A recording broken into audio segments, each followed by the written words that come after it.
Hey, it's Mistress Carrie, reporting for duty from MCHQ for episode 15 of the Mistress Carrie podcast. This episode of the podcast is sponsored by Latini Creative Solutions. They have over 20 years of experience in design, print, and marketing, specializing in creative solutions that capture your voice and deliver your message, no matter what your voice or message is, including mine. They have been instrumental in helping me brand Cocktails in the War Room and the Mistress Carrie podcast, and have been helping me design a whole line of merchandise that is going to be available on the new website that is coming very soon. From supporting and energizing your established brand to developing your company's identity and marketing campaigns, Latini Creative Solutions provides design that is thoughtful, focused, and creatively executed. I could not have done all of this without them. You can find out more and get all of the contact info you need at latinicreative.com. This episode of the podcast is also sponsored by Jumptown Skydiving. I made my first tandem skydive in 1998, and I never looked back. So I'm warning you right now that if you try it, there's a really good chance you're going to get addicted like I did. But if it's always been on your bucket list to jump out of an airplane, head to Jumptown. They're conveniently located just 70 miles west of Boston in Orange, Massachusetts, where commercial skydiving began back in 1959. You can make an appointment for a tandem skydive on Thursdays, Fridays, Saturdays, and Sundays. And this time of year, it is perfect. With the fall foliage on the way, there's no better way to check out New England than from 2.5 miles up, going 120 miles an hour down. It is awesome. Get all the details, watch the videos, and find all the information at jumptown.com. Once again, I want to thank everybody that has gotten themselves a Mistress Carrie backstage pass. They're available on Patreon, so just go to patreon.com/Mistress Carrie. And the backstage pass is going to get you a lot of stuff. But it is what it says. It's a backstage look. There's a lot of exclusive photos, blog posts. There's going to be exclusive video coming very soon, exclusive polls, and discounts on Mistress Carrie merchandise. Like I said, it's coming very soon, plus a whole lot more. And once concerts are allowed again, I got plans, baby. So get yourself a Mistress Carrie backstage pass. Go to patreon.com/Mistress Carrie. This is also a great time for me to remind you about Cameo. If you've got a friend or a family member that has a birthday coming up, if you're looking for a creative way for gender reveal that's not going to start a wildfire like in California, if you want to break the news to your wife or husband that you may or may not have just bought a brand new motorcycle without talking to them about it first, or if you're looking for a way to thank someone for their service, especially with Veterans Day coming up in November, get me to make the custom video for you. Go to cameo.com/Mistress Carrie and book me for your Cameo video today. And by the way, if you're driving when you're listening to the Mistress Carrie podcast, all of the links for everything that I talk about are in the description of the podcast. So you don't got to worry about remembering anything. It's just always right there, along with the custom playlist for this episode and every episode of the Mistress Carrie podcast. Okay, I'm just going to warn you that this episode is a long one, and it is a very personal one for me. You may or may not know, having listened to me on AAF all those years, or maybe just finding my podcast, that I was an embedded journalist in 2006 in Iraq with U.S. troops, and in 2011 in Afghanistan with U.S. troops. Both years I was embedded with troops from right here in Massachusetts. And both of those trips changed my life. I've been inspired to work with our military and veterans for years. If you listen to the Uncle Froggy episode of the Mistress Carrie podcast, you know why. And putting those trips together is something. When people ask me what my proudest moments from all of the years on the radio are, at the top of the list is those trips overseas. But I couldn't have made those trips alone. In Iraq in 2006, I went with my producer, Joe. And in Afghanistan in 2011, I went with my producer, Mike, which is what I call him in Cocktails in the War Room because we tell stories about my trips overseas all the time. Well, 9 years ago this week, we were in Afghanistan. So I thought it'd be cool to invite producer Mike into MCHQ to talk about the trip, which I can't believe was 9 years ago. There's a lot of stuff in here you may already know, but there's a lot of stuff in here you definitely don't know. And hearing Mike's side of the story is pretty awesome. In 2006, we called it Boston to Baghdad. And in 2011, we called it AAF to Afghanistan. So 9 years later, here's my AAF to Afghanistan recap with producer Mike.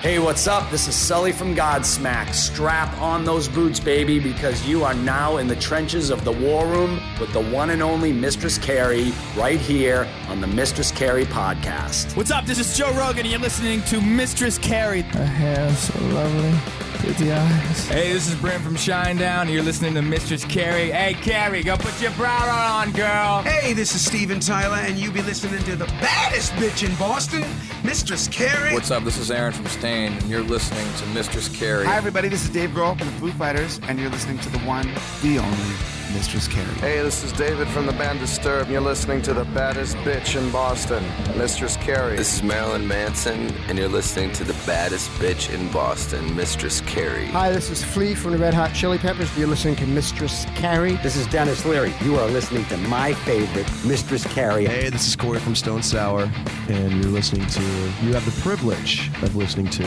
Mistress Carrie. Oh, God. Oh, yeah.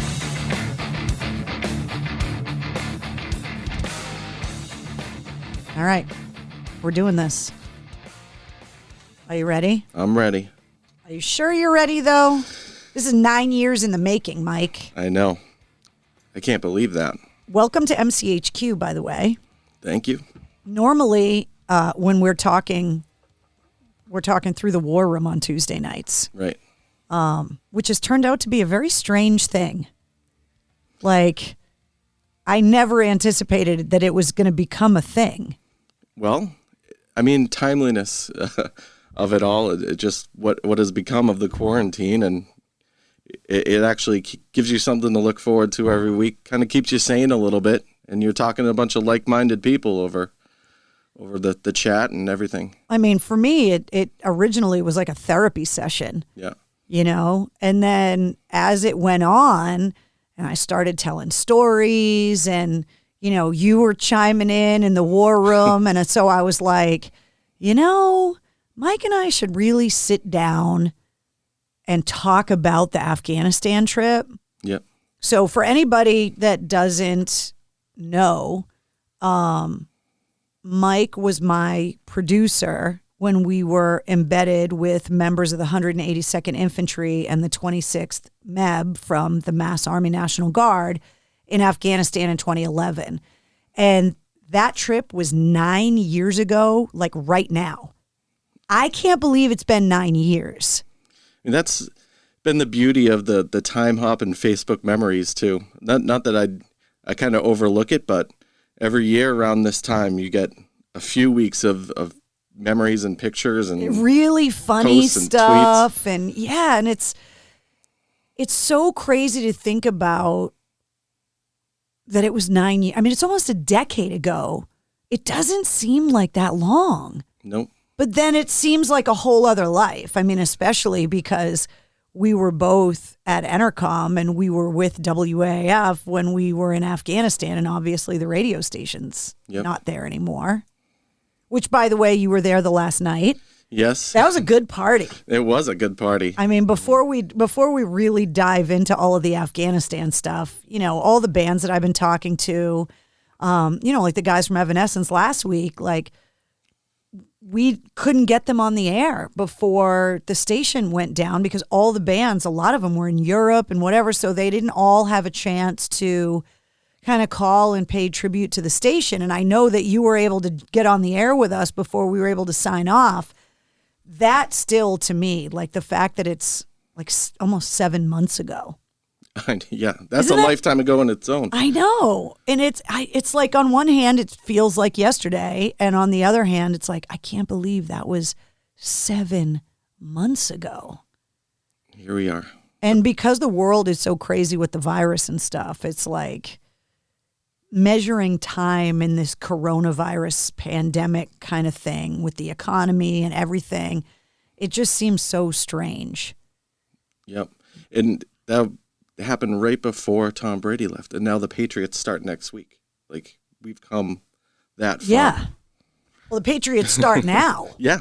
I mean, I remember being in the war room like a couple nights after I started it. It started on March 14th, and then on the 17th, it was like, it's St. Patrick's Day. Oh, and Tom Brady's leaving. Oh, and the bars are closed, and there's no parade in Southie. And like, it felt like every night in the war room in those first like few weeks that it was just gut punch, gut punch, gut punch. And then when we realized, okay, this isn't going to be a quick thing. We're not just going to lock in the house for a few weeks. It got weird fast. Yeah. Have you been working from home? I have. Yeah, I work for a software company, and luckily I have the ability to log on and always digitally attached to work. So it's a good thing in that sense during these times. But it also proves maybe it saved myself a commute. I don't have to drive into the office any day. Well, that's what I was going to say. Like, you and I are now telecommuting. Yep. And when we worked together in radio, the idea of that, you'd have been like, absolutely not. Of course because you were working in promotions and marketing, and it's like, you could never do that job remotely. I mean, the events we were putting together and all of that. And I mean, yeah, the technology's there for me to broadcast from home, but we never would have done it. No, there's so much behind the scenes that goes into the planning of all the events, the planning of the promotions and broadcast, and even for you doing your giveaways on air and those awesome immersion experiences where you give away a chance to meet the band backstage with you before a show and actually be there for an interview or something like that. So all of that takes a lot of in-person conversations and sometimes heated.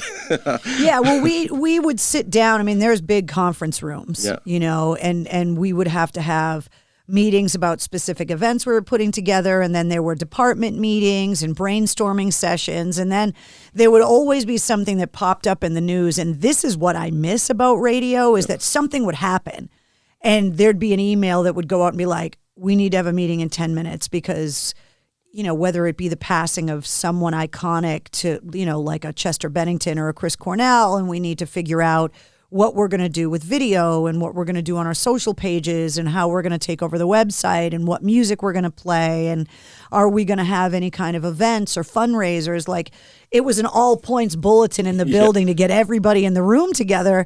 And looking at it now in hindsight, you know, it's like, oh my God, like I miss that crazy breakneck pace that we used to work under. Yeah, I heard you talking to Mike Shue about it, like, and he's saying he's still programmed to be a sponge for all news events and found himself taking notes. Yeah, even though he didn't have a radio show. Yeah. I find myself with social media doing that as well, keeping up to date on. I have to know when a new song is coming out and kind of just be ahead of the things I like. Well, you and I text all the time because we're both huge music fans. Right. So it's like, hey, did you hear about this? Yeah. Did you see that? Oh, yeah. Oh, that's cool. Like, we text almost every day pretty much just because, well, we've known each other for 9 years now. Yep. But also just because we love the music so much. And that's what made AAF a really special place, was that AAF was filled with people like us that just loved the music and loved what we did. And it was just a bunch of people that got together and all wanted to do their part to be part of this thing. Right. That we were able to, like this Frankenstein monster, and we all brought an organ to the table and it's alive. Like we all got that experience, and not having that is weird. Yeah. You know, it's like, you know, it's very, very strange. I enjoyed walking into the lobby when I was down the hall at WEI. Walk in one day with a couple of friends, and Steel Panther was sitting there waiting to go on the Hillman show. And I think someone said to me, like, what the hell is going on? Who is that? And that was the first time I'd never heard of Steel Panther before. I saw them before I knew what they were. And then they go down in the hallway and play Community Property. And I was sold ever since. Yeah, well, what's funny is that as we start talking about Afghanistan, that Steel Panther played like a big...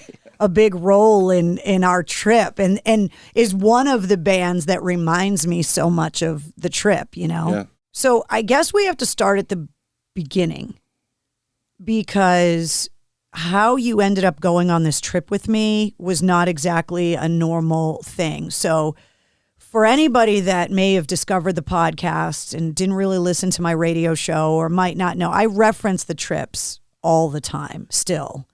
I made 2. I planned 3, almost went on a 3rd in 2017 that didn't happen at the last minute. But so the first trip that I did to Iraq in 2006, I went with a guy named Joe who worked at another radio station in the building and was the only person willing to go with me to Iraq because, you know, being in Iraq in 2006 wasn't exactly the place to be.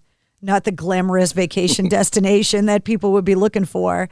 And then when we got home, it was within the year. He ended up leaving Boston and got a big job in New York where he still works. Yep. So I refer to him sometimes as Combat Joe because he wasn't exactly the kind of person you would expect to enjoy a trip to Afghanistan as much as he did. Yeah, not a military guy. Not a military guy, but it brought out a side of him that when I talk to people in the industry that know him from his role now, because he has a big marketing job in New York City for a big group of radio stations, they're like, are we talking about the same Joe? Yeah. And I'm like, oh, yeah, we are. Like, he became an animal in Iraq and really made that trip for me in a lot of ways. And so, like, the first thing is to explain what it is and what it means when you get embedded as a journalist overseas. Because I think there's people that thought that we were in Afghanistan as like part of a USO thing or something, because it doesn't happen often that people end up doing what we did. Right. So when I went to Iraq, that trip took like 18 months to put together and get approved because it hadn't been done before by anybody. And I was the first non-news journalist to get embedded with troops overseas when Joe and I went to Iraq in 2006. When we started, as soon as we got home, the guys that were serving in Afghanistan were like, how come you didn't come to see us? And it was almost like the new forgotten war. Yeah. Because Iraq got so much of the attention and so much of the resources, and the people that were in Afghanistan, it was a lot more stripped down at the time. And so then I was like, well, maybe I'd be able to pull it off or whatever. So when we started talking, I mean, we were in Afghanistan in September of 2011. We started talking about going to Afghanistan, in like January or February that year? Yeah, I believe so. I mean, there was the planning began, and then we had to do the physical part of it as well, of wearing the jackets to work, or the body vest armor, the body armor to work and such. I think we started doing that 6 months ahead. The body armor part. Yeah, like but the talks. That we started talking about it like when we found out at the time in 2010, the 181st Infantry from Massachusetts was in Afghanistan. Yeah. And then they were going to transition to the 182nd Infantry. And that was the single biggest deployment of U.S. troops since World War II. So it had made news. And because 2011 was the 10th anniversary of 9/11, and I went to Iraq for the 5th anniversary of 9/11, like we started having conversations probably the end of 2010 or early 2011 of like, could we pull it off? Would we want to do it again? the same general manager that was there in 2006 that approved the trip to Iraq was still there at this time in the early planning stages of Afghanistan. She was like, yeah, okay, we did it before. We could, we can figure it out. And just like with Iraq, it was, okay, well, someone has to go with Carrie. And so, I mean, do you want to talk about like what it means to be the producer on a trip like this? Yeah. And I was coming from a sport. Well, I've always loved WAF, and I started as an intern there back in like 2002 or 3 for Spaz. But I always loved the music. So my job at Entercom was on the sports side of things. Yeah, you got put on the payroll, but working at WEEI down the hall. Yep. So you were in the building. Yep. But you and I really didn't know each other all that well. We'd pass in the hallways. And some lunches here and there. Yeah, some lunches and stuff, but we really weren't that close at the time. Right. And then I was in the military myself, in the Air Force. So I got an email saying, hey, can you come down to the studio from you? And like, sure. I didn't know what was going on really. And I walked in and you're like, would you be interested in going to Afghanistan? Yes. I didn't have to think very, very hard about it. But then I contemplated the question as I was walking back to my office after that. Like, I just said I'm going to go to a war zone with Carrie. So, all right. Well, like, I didn't have a producer for my show at WAF. Yeah. I had one for a very brief period of time in 2007 or early 2008. And then when the economy shit the bed, he got laid off. But in the 22 years I was on the air, 21 and a half of those years, I worked by myself in the studio, which a lot of people, they think the Hillman Morning Show or, the Greg Hill Show now or whatever, that there's this team of people, but I always worked by myself. And so when I went to Iraq, it was, okay, well, who's going to go with you? And nobody that worked for WAF wanted to go. Adam, one of the guys in the marketing department, had just gotten married, and like, didn't they just have a baby? Yeah, I think they had the little one coming. Yeah, or his wife was pregnant or something, and she was just like, hell no. You can't blame her, No. And so that's how Joe, who worked at another station like you did, worked for the company in the building, but at another station, ended up going because it was like, okay, well, I'm not married. I don't have kids. Joe was like, yeah, whatever. So when it came time to make the list of people who could go to Afghanistan with me in 2011, it was like, the list was pretty short. It was like you, and then if you didn't want to do it, it was like, okay, how are we going to pull this off? Because when you apply for embedded status, you're applying through the Pentagon, and you have to prove your media credentials. Yeah. So like they had to do full background checks. Our company, Entercom at the time, had to write letters saying, yes, they do in fact work here. They are, on-air personalities, journalists, whatever, to get it all approved. Right. And so I was like, all right, I'm just going to ask Mike. I don't know him that well, but I know he was in the Air Force. I know he's not married. I know he doesn't have any kids. Maybe he'd be up for it because the marketing boss for WAF at the time was also the marketing boss for EEI. Yeah. And that was your boss, Bill. Right. So I had asked Bill, I'm like, can I ask Mike? And he was like, I cannot tell Mike he has to go to Afghanistan with you.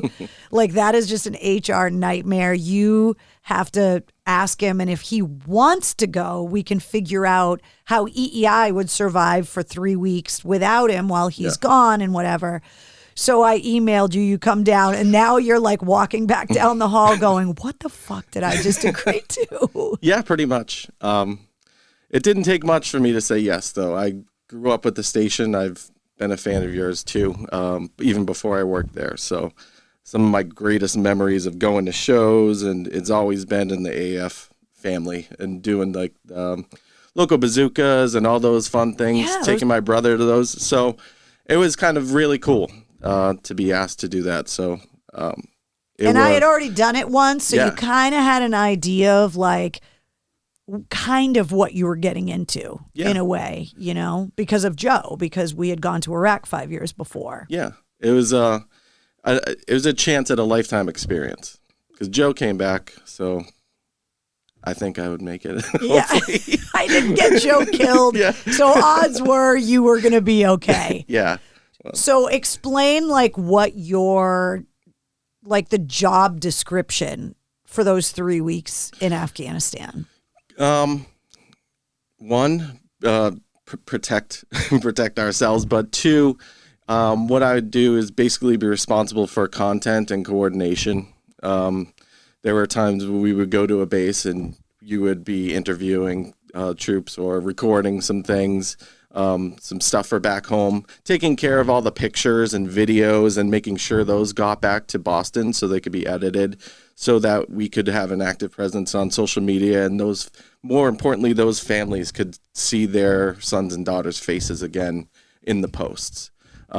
So just basically being a coordinator and a good recorder of everything, and having a good plan with you on what we wanted to accomplish, and the kind of the video portions that we did some our visits to the schools and cribs and those type of things. Yeah, like brainstorming creative ideas and you know, you and I had extensive conversations before we left, and there's no way to kind of describe like the sensory overload. And I know because I had done it before that like going over there, it's like your brain's on 24 hours a day.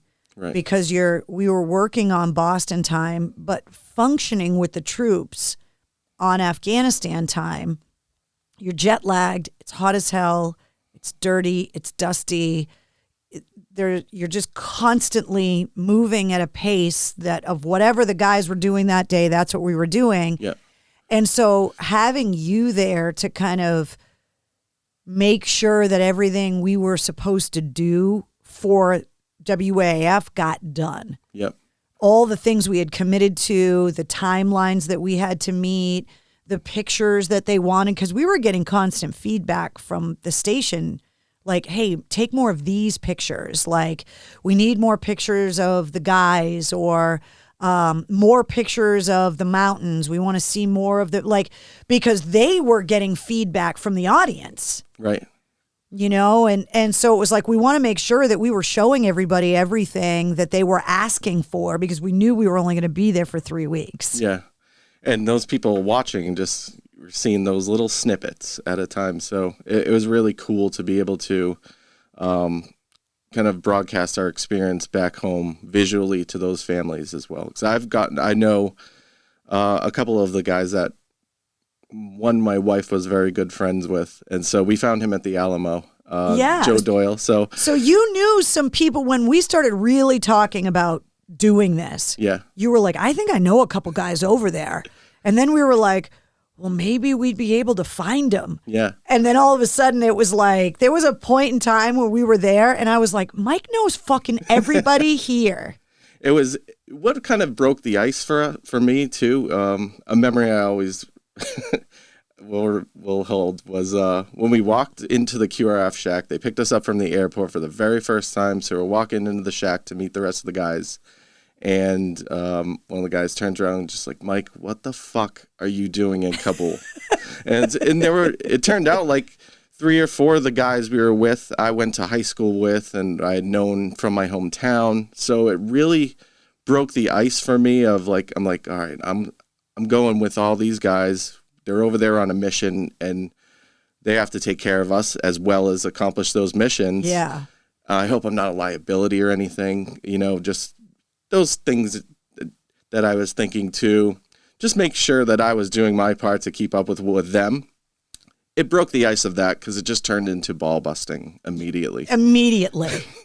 So we always have to make sure that we explain the abbreviations for stuff. So QRF is the Quick Reaction Force, which is a platoon of guys that are basically on call, like firefighters, that they sleep in the shack. They're on duty all the time, just waiting for something to pop off, and they're the ones that are going to go first. Yeah, they're the Rescue 911 of Kabul. Yeah, at that time. so we were embedded with those guys. So that's what QRF means, and the shack becomes a central kind of character for the 3 weeks that we were over there. So let's back up and start. So we got to start at the beginning. So we get approved to go, and you and I start. Because I had done it before, I'm making all the lists of stuff. And I'm like, okay, I know how much this is going to cost. We need to get body armor. I still had a lot of my stuff. I was like, we got to get Mike body armor. We need gear. Like, and I started ordering stuff from like Ranger Joe's, like all these websites. And every day I would get a package of something and come down to your office. And you had this pile of stuff in your office. Here's your whoopee. Like, what is a whoopee? Trust me, you're going to love it. You're going to love it, and you're going to need it, and just put it in the pile. But it looked like we were like preparing for the zombie apocalypse with the stuff we had in our office. We were well prepared. And then, 6 or 8 weeks before we left, our general manager left. Oh, yeah. And we got a new general manager who was not exactly on board with us going. No, he was on board with cutting any cost possible. And we had already, like, we knew how much it was going to cost. I had gone out and gotten, firefighter unions and organizations and businesses to write checks to help underwrite things like the satellite phone that we needed and the body armor we needed and the computer equipment we needed. Because all of the stuff that I brought to Iraq 5 years before, A, was outdated, and B, basically got ruined. Yeah. I mean, the video camera I took to Iraq melted because it was like 135 degrees in Baghdad. I mean, I have digital video that's all pink because I was out in such scorching heat that the camera actually was physically melting. It's ridiculous. So we had to get all new stuff. So that was all paid for. We were counting down. We hadn't announced the trip yet because we didn't want to announce it until 3 weeks before we went or something like that. But everybody in the building knew we were going. And obviously our families knew we were going. And the military had already approved us going. And then it was like, I don't know if you guys are going now. Remember that day? Yep. After all the string pulling. Yeah. And it turned into, wasn't it like, now you have to sell sponsorship to this? Yeah, like basically it. all the money you guys brought in for this trip got spent on expenses, which was always the purpose. And he was like, but because the economy had gotten weird in, 2008 or whatever, and we were still rebounding from all of that, he was like, this thing can't break even. It has to be profitable. Otherwise, it's not worth going. Yeah. After all that preparation. And all the promises we made, like all of the guys were making arrangements. We were communicating with the guys in Afghanistan almost daily about the details of stuff. And then to have him say, like, you're not going or whatever, like, I mean, you saw shades of red in my eyes. Like, there are very few people that have ever seen me that mad because I got a temper and I was like on fire, fuming mad. Yeah, it was definitely disappointing, just a punch in the gut at that point and almost insulting. Well, that was the thing. Like, what do you mean it's not worth it? Yeah. If it's not, like, it's not costing the company anything. The only thing it's costing the company is that you and I would be out of the building for 3 weeks. That was the only thing that they had to deal with. Otherwise, everything had been paid for. So to me, that's a win, but it wasn't viewed that way by this new boss. Yeah. So we had to go out and raise $45,000 in advertising. Yep. Which in 8 weeks, not taking that, we weren't allowed to like move money around like the shell game. Like we couldn't take advertising money that, the Harley dealership or whoever had already given us and put it in that column. It was like, this needs to be new business, new money that is specifically spent on this trip alone. And we pulled it off in less than a month. Yeah. Which was not easy. No, that was a unbelievable turnaround. And I mean, that just shows like the pride you took in setting everything up too. we're just not going to let it not happen. Yeah, well, no wasn't an option. Right. Because there was no way that I was going to, like, after everything we had been through, that, like, calling those guys and being like, oh, by the way, we're not coming. Yeah.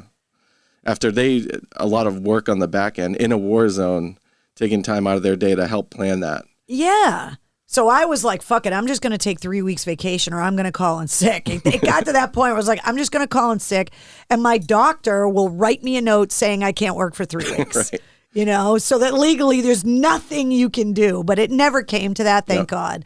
So then we announced it. Yep. And you came down and came in the studio and kind of, what did your family say? I kind of prepared them for it, my mom anyway.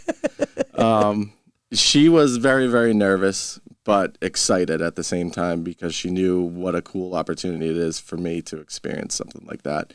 I didn't get to go overseas when I was even in the military. I was in the desert, but in the beautiful scenic Clovis, New Mexico at Cannon Air Force Base, which is like, it's basically Satan's anus in America.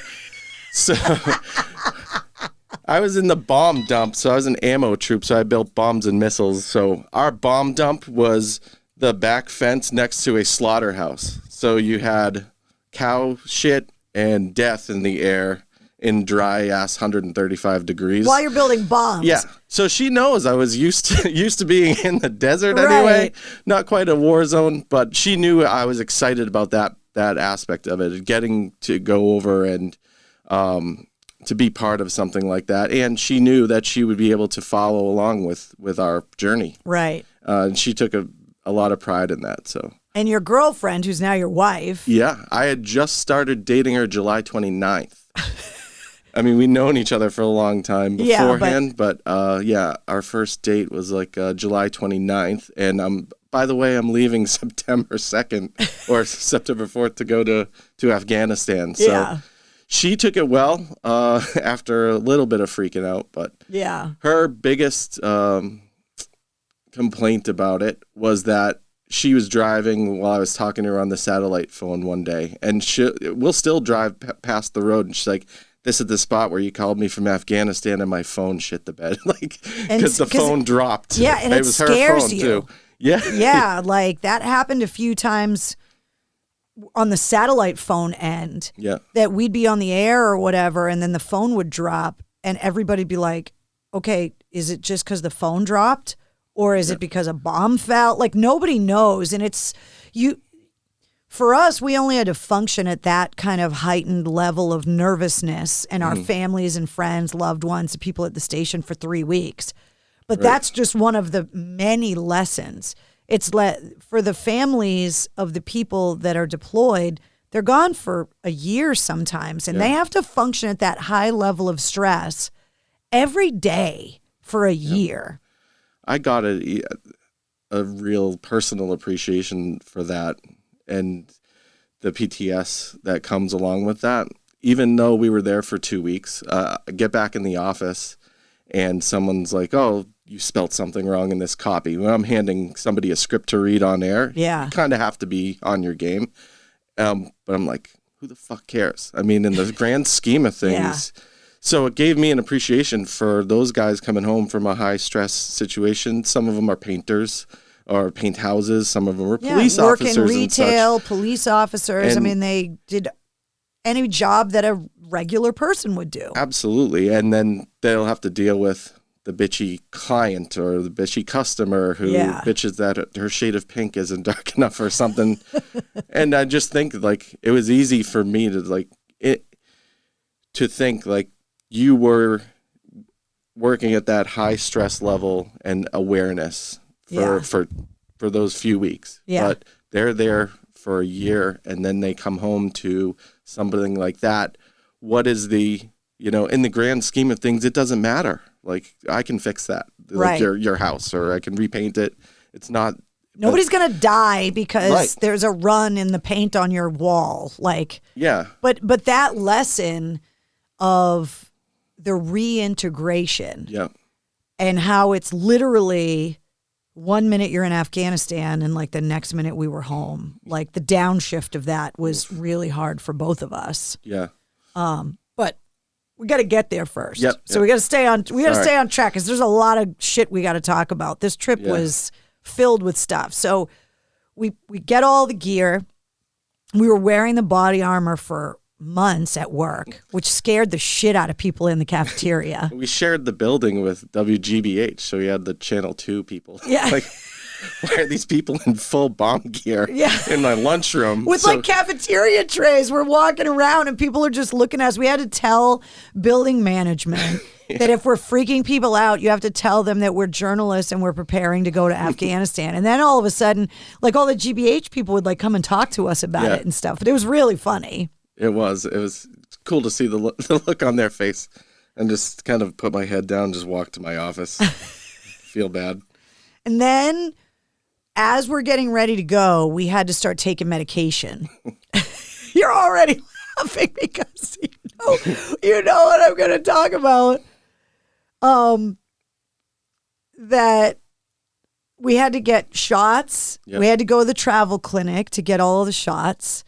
And then we had to go on malaria medication that you have to start taking because of the mosquitoes before you go. And it's like an antibiotic. Like you got to take them all or it doesn't work. And so you and I were taking, and I had experience with the malaria meds from Iraq. So I kind of knew what I was getting into. And I think I warned you. Yeah. You'd see some funny trails and such. Yeah, like you came with the down. Right malaria medication. You came down at one point in the studio because you were in your office and you just came in the studio because, again, I worked in there by myself. So you would just come down and sit in there and be like, are you seeing trails? It was some powerful stuff, man. So then we take all the meds. And so then it's like time to start packing up to go. Yep. And I bring this up because it affects our arrival in Afghanistan in a very specific way. But we were given instructions on how to pack our gear because we were flying commercial, which a lot of people think that when you end up in Afghanistan, it's because you got on a C-130 military transport plane and you fly from military base to military base. And that is not how it works for journalists. We got on a plane in Boston, flew to London, flew from London to Bahrain, and then Bahrain to Kabul on civilian commercial aircrafts. Like we went online and booked a flight to Kabul. That sounds so crazy. I know. So they gave us, because we were flying commercial, we were flying under military orders that the government, the Pentagon sent us specific paperwork that we had to show the airlines when we got there to be able to transport things like body armor. And they told us how to pack our body armor because the ceramic rifle plates that go into the vest that everybody sees on TV or whatever, you got to be careful. They're kind of like slate. Like the edges can chip if you drop them and whatever. So they told us to leave the plates in the vest, which would make the vest like very sturdy. Yeah. And then to take our Kevlar helmet and put it up inside the vest and to put it in a duffel bag because we weren't using suitcases, which I did. Okay, so I just want to put it on the record that I followed the rules. I did what the military told me to do. Mike, on the other hand, broke the rules. So? Did who had body armor when we got to Kabul? So you took all the plates out of your body armor so that it all laid flat. Yeah. It's like trying to I wrapped them in the woobies and stuff. Yeah, like you wrapped it all in the clothes and the blankets and all the stuff that we had. Because we were only allowed like 2 big bags and all of the T-shirts and all of the other stuff. Yeah. We shipped ahead, weeks ahead. We had to get the T-shirts printed. Shout out to Brian who made the Cocktails in the War Room shirts at Whirlwind Productions because he made the T-shirts for Afghanistan and Iraq, by the way. Awesome. So we shipped all that stuff weeks ahead. So we could not take the body armor on the plane as carry-on luggage. Right. It was too big. It didn't fit in the overhead compartment. And we couldn't obviously wear it. So we had to check it as luggage. And so what you and I had in our carry-on bags was essential equipment only. Yeah. We had to take with us on the plane what we could not replace when we arrived in Kabul.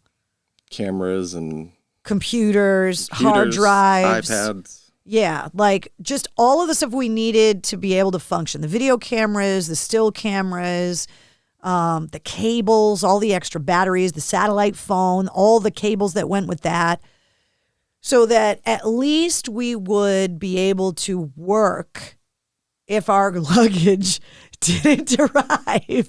Just in case. In Kabul, just in case. Which to this day, because there's going to be a theme in this podcast of lessons learned in life. One of the lessons I learned in life is that whenever I travel, I always have a change of clothes, pants, shirt, socks, underwear, bra, toothbrush, toothpaste, like a little bag of, the Ziploc bag of the small toiletries you're allowed as a carry-on thing. That is always in my carry-on no matter where I go. So that at least I know I will have a clean set of clothes and toiletries if my bags don't arrive or if I get stranded at the airport. One of the two. Smart move. Never did that before this trip. So we get packed up. You pack I just want to reiterate, you packed your body armor wrong. I mean, I packed it right. Okay. According to the military. And so we made the plan to get to the airport. Yeah. And some military friends offered to drive us. And so they came and picked me up with all the stuff. And then we came to your house to get you and all the bags. You had never met them before. No. And you said goodbye to your girlfriend, who was at your house. And I was like, they're living together? Didn't they just start dating? Like, what's going on? She's taking care of my doggy while I was gone. Yeah. So she's at the house. And then we go to the airport. We had called in a favor with a friend in the U.S. Marshal's office, the Air Marshals, to kind of make sure that we were able to get through checking our bags and get through TSA and kind of all of that stuff without too many, even though we had military orders and had identification, all that stuff, just to kind of make that process easier. And then I remember, which was so easy, by the way, when you got military orders and Air Marshal with you, like... People listen. Yeah, right? And so we get to the gate to check in, and our bags were overweight. Yeah. But that's allowed when you have military orders and an Air Marshal with you. You don't pay baggage fees with military orders and Air Marshal with you, which was amazing. More life lessons. And then the woman at the counter said, "What's your final destination?" And when she looked down and said, "Kabul," remember how she was like feverishly typing on the computer when we were checking in? Because we were flying coach. Like it was like the cheapest thing possible. And then she handed us all of our boarding passes for all the connecting flights and the tickets to claim our luggage in Kabul. Your luggage has been forwarded all the way to your final destination, Kabul. Thank you so much. And she's like, I was only able to upgrade you for the first leg of your journey. Yeah. But we got upgraded to first class. Yep. From Boston to London. It's beautiful. Now, before this flight, I had flown on a private jet for work one time with Daryl McDaniels to Live 8. That is the only time I had ever flown in any kind of awesome way. Otherwise, I'm usually coach, middle seat, cheapest ticket possible, right? Yeah. I had never flown first class before. Had you ever flown first class? No. Nope. So it was like we got to go through like TSA and all that. We got our last iced coffee. Yes. Remember sitting at the gate and Tim and his wife who brought us to the airport, they were able to get gate passes so they could go all the way and watch us get on the plane. Like they went through TSA and got these special passes so they could sit with us. And I remember sitting there and we were like enjoying this iced coffee like it was our last. It was for a little while. Yeah, right? So then we ended up getting sat in coach at first, right? Yeah. And then who was the guy in the row with us. I don't remember. But you remember that he went to a military college, Yes, right? yep. And he was showing us, because we had already been dressed. Yeah, we were wearing our, not fatigues, but our khakis. Stuff. Yeah, we were wearing our khaki stuff. We had our boots on because we literally had not one square inch of extra space in the bags for any, we weren't going to wear civilian sneakers over there because they just would have gotten in the way to carry around while we were gone. And so he looked at us. And he was like, where are you guys going? And we're like, Kabul. And automatically, anytime you tell people Kabul at the airport, they're just like, what? Why? And so he was sure. Did he go to West Point or he went to the Naval Academy or? I think it was West Point. Because he had a ring that he was showing us as we were sitting still in coach. Right. And then at some point, the flight attendant came and he was sitting on the aisle to upgrade us, and he thought he was getting upgraded, remember? And then she told us that we were getting upgraded to first class, and he looked so sad. He was devastated. But he got a whole row to himself, I'm sure, unless they filled that back. Yeah, exactly, which was nice. Yeah. There's nothing better than getting an empty row that's a on blessing plane. in its own right. Yeah, 100%. So you and I are in first class. Were you behind me? I think I was in front of you. Okay. And we're like two kids that just got the keys to the toy store. Yeah. We were so out of place in first class. But I was laid back drinking a scotch, watching a movie. Yeah. Like 9 a.m. Remember the fruit cup? Yes. It was the best fruit cup I had ever eaten.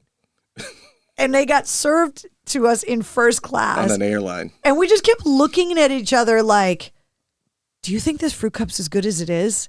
Like, is your fruit cup just as good? Like, we were such assholes. Maybe the malaria medication was still kicking in. Because it was a really good fruit cup. And so we were watching. I remember I watched The Queen with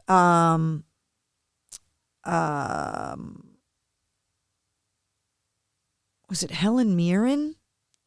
Playing Queen Elizabeth? Yeah. I'm pretty sure. I think that's what I watched because I thought it was kind of funny that we were flying to England, so I wanted to watch that movie. On the way to London. I know, it's so trite, but I just was like, whatever. To the concert. Yeah. And then we land in London like 6.5 hours later, however long the flight, but with the time change. We're now all of a sudden super screwed up when it comes to the time change. And then the lady, we had to go through security again because it was an international flight for them. And so again, we had to go, the military orders and whatever, and they were like, sorry, we can't upgrade you. Because the lady in Boston said every airport ask if they can upgrade you because you're on military orders. And so she apologized and was like, can't upgrade you, whatever. And it was like, okay, whatever. And I don't remember how long we were in London, but then we flew to Bahrain. And Bahrain's where it got weird. It was a little weird. We found the only sports bar there, though. Yeah, so we get off the plane. Remember Lincoln Park was blaring in the terminal? Yep. And we're like, what the fuck? And then we found the gate where our flight to Kabul was going to take off from. Yep. But there's everyone from like Westerners like us to people like women were wearing full burqas. Well, they had like prayer pads set up in the airport. So it was just like a soft rug with a little canopy where people were praying. And you just know you're not at home. Yeah. You know what I mean? Like it was very obvious. Like when you land in London, like there's some things that the signs are a little but it's not a foreign country like Bahrain is a foreign country for us. Yeah. And so we found out where we had to go, but a lot of people were staring at us. Because we weren't, we were dressed kind of like military. I didn't have my hair covered at the time. So we were like, we got to find a place to go, like hide. Because we had a layover for a couple hours, right? Yeah, it was quite a while. It's like 5 hours, I think. Yeah, well, it was definitely longer on the way back. But we found a place to hide, and it was an Irish pub at the end of the terminal, basically. It was like tucked in the corner, and it's the only place that served alcohol in the airport. Yep. They had alcohol and internet.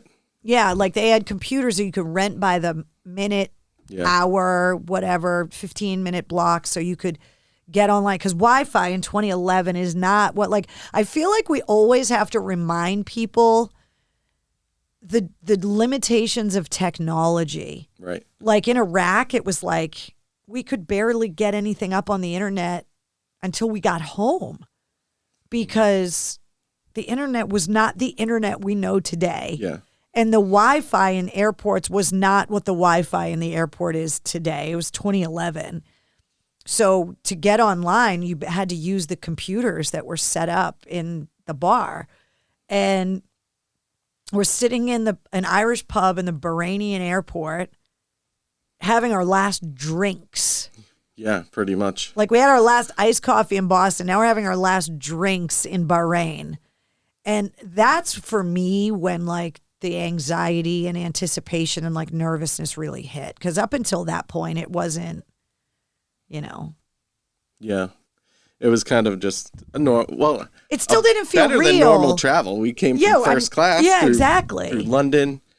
And now we're getting ready to embark on our final leg here. Yeah, which Bahrain to Kabul is what, like a 2-hour flight, something like that. Like it wasn't very long, but that 2 hours is night and day difference. I mean, we're in the Bahrainian airport in an Irish pub listening to Linkin Park, and 2 hours later, we're in Kabul. Yeah, we are landing in the airport. Remember the flight there?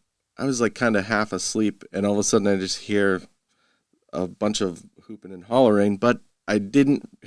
The sun was coming up, so there was a woman dropped to her knees in the aisle and started praying. Yeah, and scared the hell out of me because. What do you think? Yeah, when you start hearing... we're not trying to be stereotypical. No, we're not I just was not expecting that. But flying into that region of the world after what happened on 9/11 and what and we're already nervous and whatever. I remember looking out the window when the flight tracker on the plane and we were flying over Iraq. Yeah. Which is the first time I had been obviously back in Iraq or back by that region in 5 years. And it was really weird to be sitting next to you 5 years almost to the day, flying over Iraq, knowing you and I were going to Afghanistan. That's crazy. So there was that weirdness for me. And then the sun, it's like the whole other day now. I mean, you and I, because of the time change and stuff, it was like a 24-hour travel thing. Yeah. And I just remember looking at you, and you looked at me and were like, what's going on? I was scared to death. I was almost asleep. Yeah. And I just heard some yelling. I was like, uh-oh. Didn't know what was going on. But then I quickly realized what it was. And the sun's coming up. People are praying. Like, it's just what they're doing. Something I could have done a better job of preparing myself Well, that was the thing is that, like, there was a little bit of responsibility on our end to do some cultural research to figure out. And I think it's important at this point to say that when I was in Iraq in 2006, the United States had overthrown the Iraqi government and Saddam Hussein. Yeah. So the United States controlled the country of Iraq in 2006. In 2011, the United States was working in conjunction with the government of Afghanistan. Right. We were not in control of the country the way that we controlled Iraq. Yeah. Which is an important thing to talk about getting to us landing in Kabul because the United States was not in control of the Afghan airport. No. The United States was not allowed on airport ground in uniform armed. We were on our own. We were on our own. So just to make sure people understand, when Mike and I landed in a commercial aircraft in Kabul, we were alone. We do not speak Arabic. We had to get off the plane, navigate immigration and customs alone, get our baggage, and then go outside into downtown Kabul alone, where we then had to meet up with the platoon, the QRF platoon of the guys we were embedded with, who were waiting for us in up-armored vehicles with weapons and body armor and all of that. But they were not allowed on airport grounds. Right. And when I start, this is the part of the story that people, especially that served in the military post 9/11, they look at me cross-eyed like, are you fucking nuts? Because at least when I flew into, like how I got to Iraq was I flew civilian all the way to Kuwait. And half the Kuwaiti airport was a commercial airport and the other half was a military airport. So imagine if Hanscom and Logan Airport were side by side in the same like perimeter. Yeah. And so you could just pick me up at Logan and then drive around to the other side and go into Hanscom, and now it's a military airstrip. That's how I got into Iraq or into Kuwait. And then the military got me and I flew military aircraft into Baghdad. You and I landed commercially in Kabul. Yeah. And that's when I had to cover my hair. Yeah. Because we weren't with the military at that point. It probably cost us $50 just to find out where our bags to go to get our bags. Yeah, like we had to like the little boys running up with their hands out to help us. It was really weird. Like that was the first. We get off the plane with only our carry-on luggage, and that was like the first dose of like we're not in Kansas anymore, Toto. Like there were all these little boys running around and trying to take our carry-on luggage away from us because they want to be tipped for carrying it. Yep. And we were like, don't touch my bags. Because everything we were carrying, we couldn't function without. Yeah. And so we're like giving people, we had gotten some money. Did we do that in Bahrain or did we do that in London? I think it was Bahrain at the currency exchange or whatever. And then we're like, the signs aren't in English. So we're asking like, where do we go to get like bags and immigration? And we had to go at the airport. We had already gotten our visas because we had to apply for our Afghan visas ahead of time through the embassy. So we had our visas, we had our passports, we had our military orders, all this documentation we are supposed to have on us 24/7. This comes up later because we're telling the paperwork identification story. So then we went through immigration, customs, all that. We had to declare everything we had, the purpose of our visit, like all of that kind of stuff. And then we went to the most stripped down, non-technologically functioning baggage claim area that you've ever seen. I swore there was like a goat running to keep the keep the belt moving on that thing. I mean, it was weird. It was weird, and we kept waiting for our bags. Now, there were very few Westerners flying into Kabul, and so we stuck out like a sore thumb, and we look like we're kind of in the military. We look like civilian contractors, basically. Yeah. And all of our baggage was like military duffel bags and stuff. And I remember you and I standing there and we're like, okay, we just got to get the bags. Like we're here. We made it through customs immigration. We just got to get the bags and we got to find the guys. Yeah. And we're trying to turn the satellite phone on, but we're inside the airport. So the satellite phone's not working. And your bags all came out. And my bags did not. Could be because I didn't follow the rules of the military. That's exactly what happened. So we spent 45 minutes trying to figure out where my bags were. And we're in like when you fly commercially, they always have the office down by baggage claim for the airlines. And if your bags don't make it, you go in there. They had that equivalent in Kabul, but it's not what you are used to. Mm-hmm. It was that, and remember the guy? He had a white button-down shirt on, and he was smoking. Yeah. And spoke very broken English, and I don't speak any Arabic.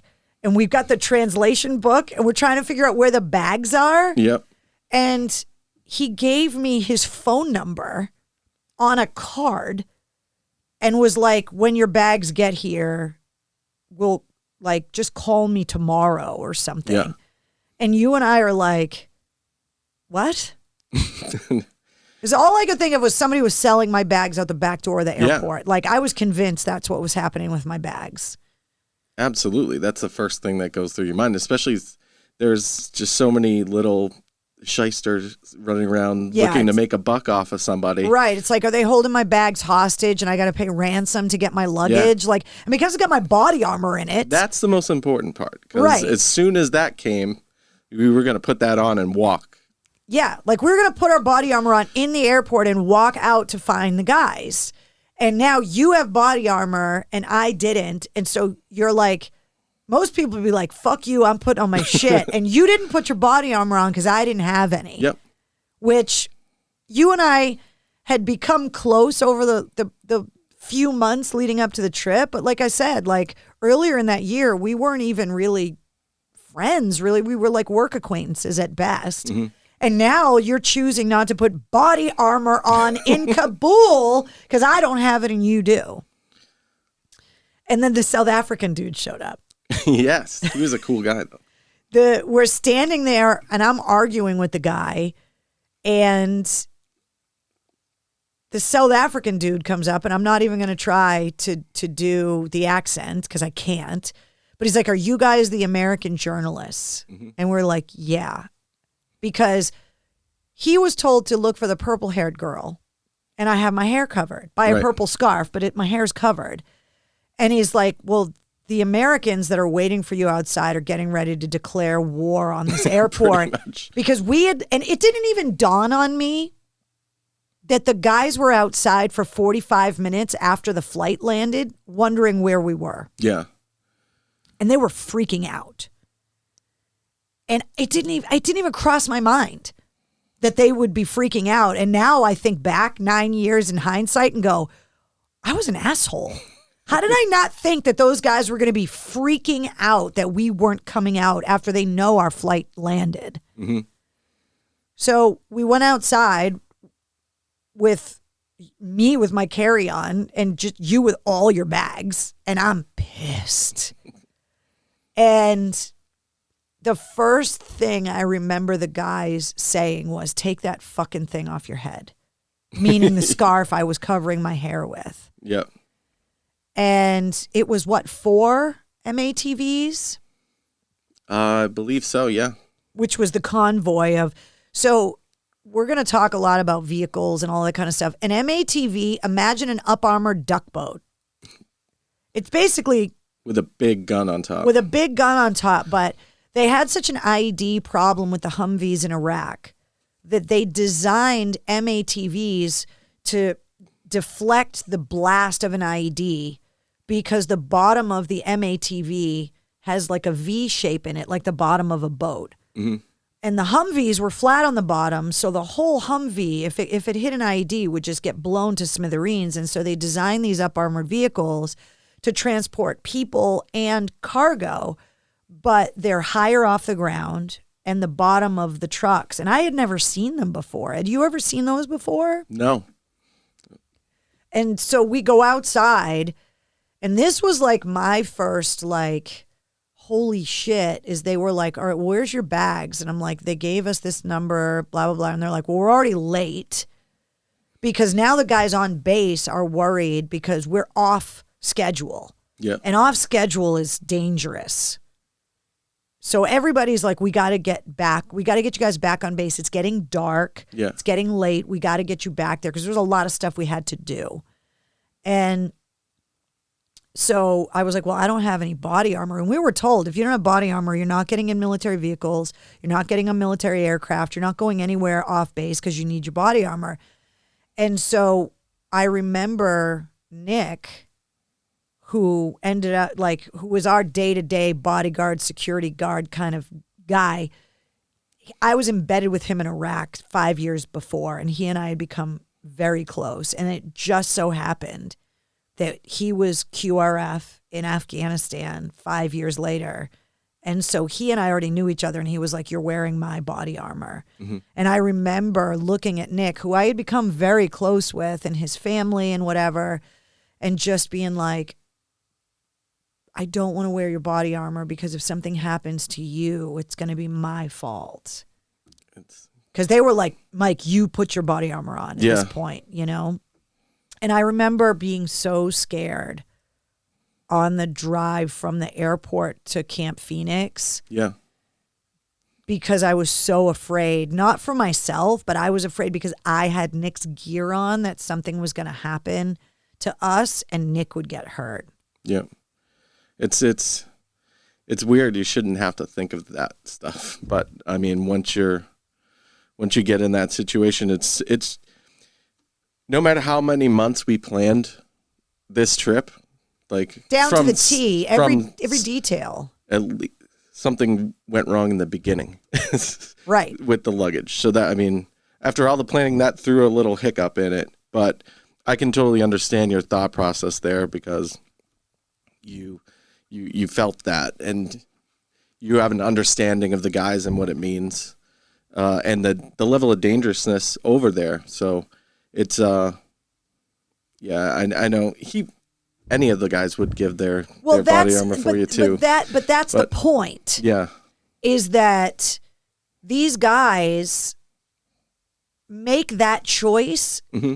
and it's not even a thought. Nope. Because from the time you and I landed, we became their responsibility and part of their mission until we took off 2.5 weeks later or whatever. That level of selflessness is hard for people back home to understand. Yep. People that have not spent a lot of time around the military, like, just imagine the equipment that would save you if something goes wrong in a place where things go wrong all the time, and giving it to someone else. Like, that selflessness is what we see in our police officers, firefighters, paramedics, like people, those hero stories about someone sheltering someone else from the bullet or whatever. It's like, it takes a certain kind of person to do that. And that's how these guys were. They don't give it a second thought. Yeah. And I keep saying these guys because at the time women weren't allowed in the infantry. So most of the time we were with all guys all the time. Yep. We spent some time with the 26th MEB, which is the Maneuver Enhancement Brigade. And that's where we had like public affairs. And so there were some female soldiers around General Hammond and at the command level.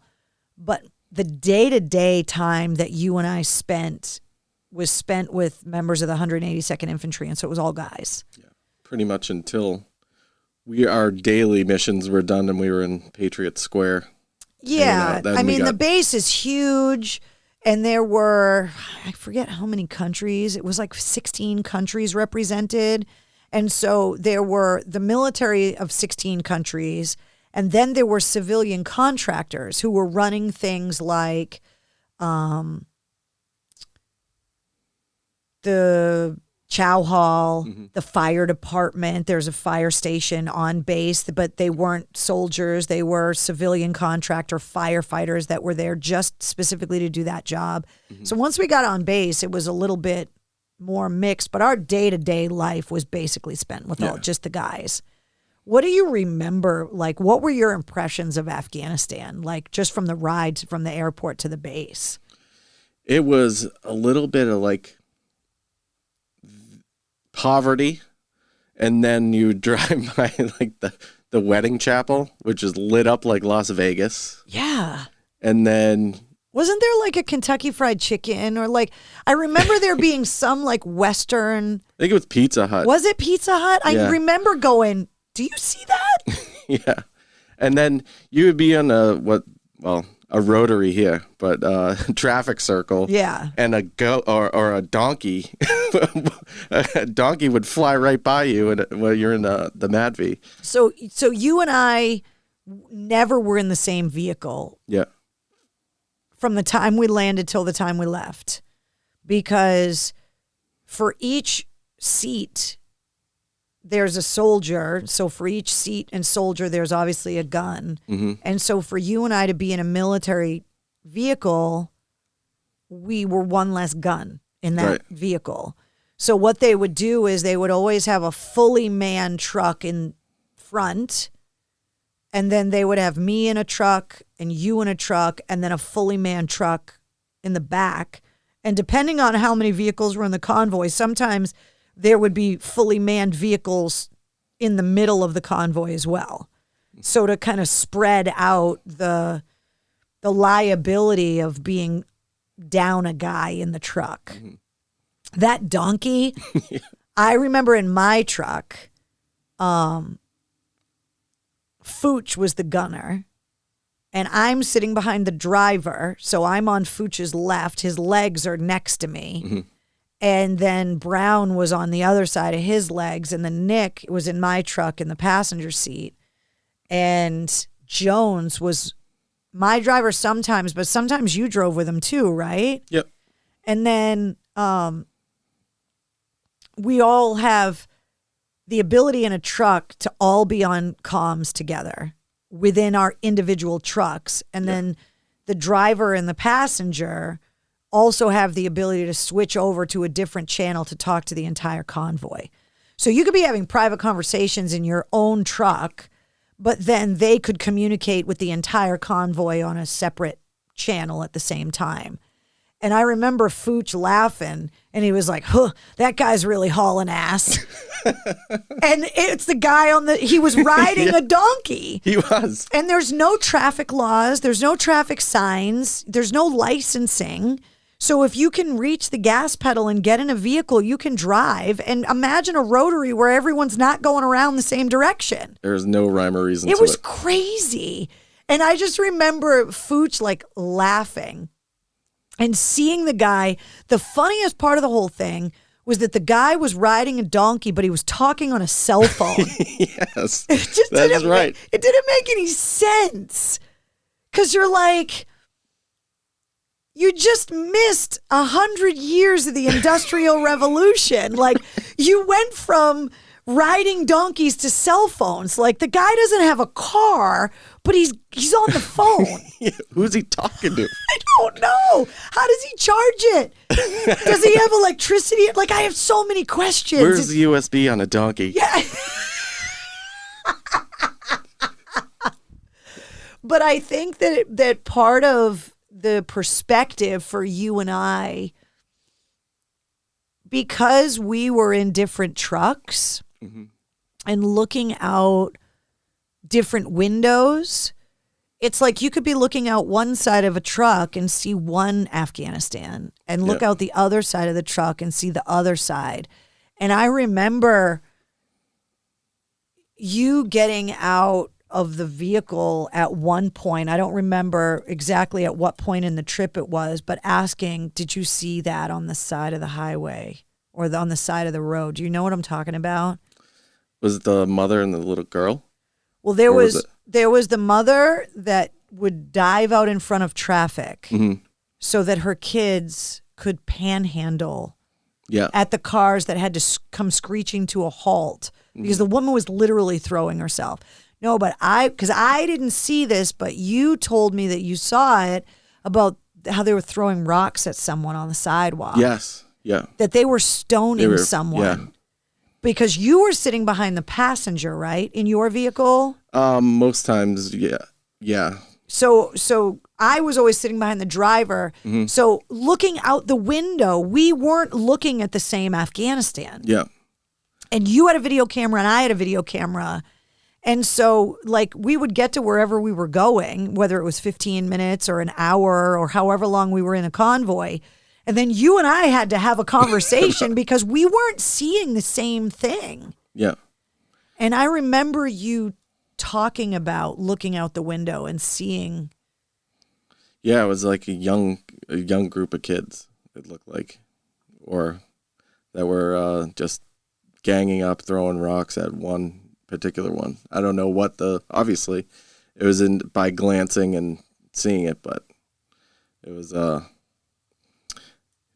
who's to say what happened? I don't know if they stole something from them, but it's you realize quickly you're in a different world there, and that's their street justice, if you will. Yeah, and like on any other day, right? The guys that we're with who are honorable, loyal, ethical human beings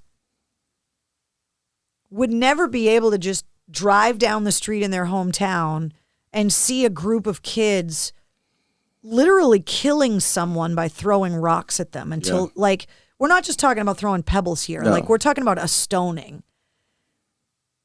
But they can't stop.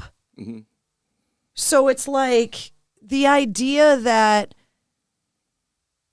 mindset that you have to kind of block out things that would normally stop you in your tracks at home to be able to focus on, okay, we need to get point A to point B or whatever. Like, I know that was really hard for me to drive by the woman panhandling and literally throwing herself out in front of oncoming traffic with her kids. Yeah, there was like probably a 5-year-old girl sitting like Indian style. Well, that's not to be crisscross applesauce, as they say. Yeah, to be politically correct, but in the middle of the street of a dirty road. Yeah, like it's like what you have to ignore in order to just do what you're there to do is a huge ask. Yeah. For the people we send to these places to do what we ask them to do.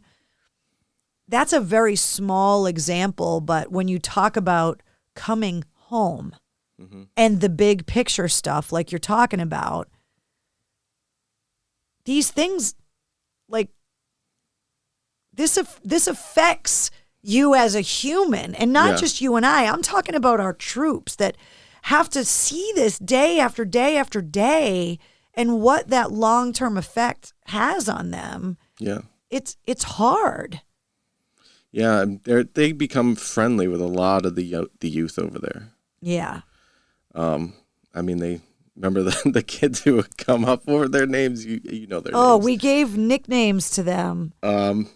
We taught them how to say Yankees suck and things like that. But like the guys would give them like soda and candy, and they would give them stuff out of their care packages because these kids didn't even have parents. No, they run up like, "Hey, come on, bro, give me candy." Yeah, like they were like they learned English from the American soldiers that were on the other side of the gate. Yep. Like they would come up to the gate. They would hand it underneath the gate to the kids. Yeah. But I mean, those kids are vulnerable over there too. Right. So for many different reasons, there's a lot of. I mean, we talk a lot about child trafficking and sexual abuse here in the United States. Oh man, it is a huge problem in Afghanistan. Yeah.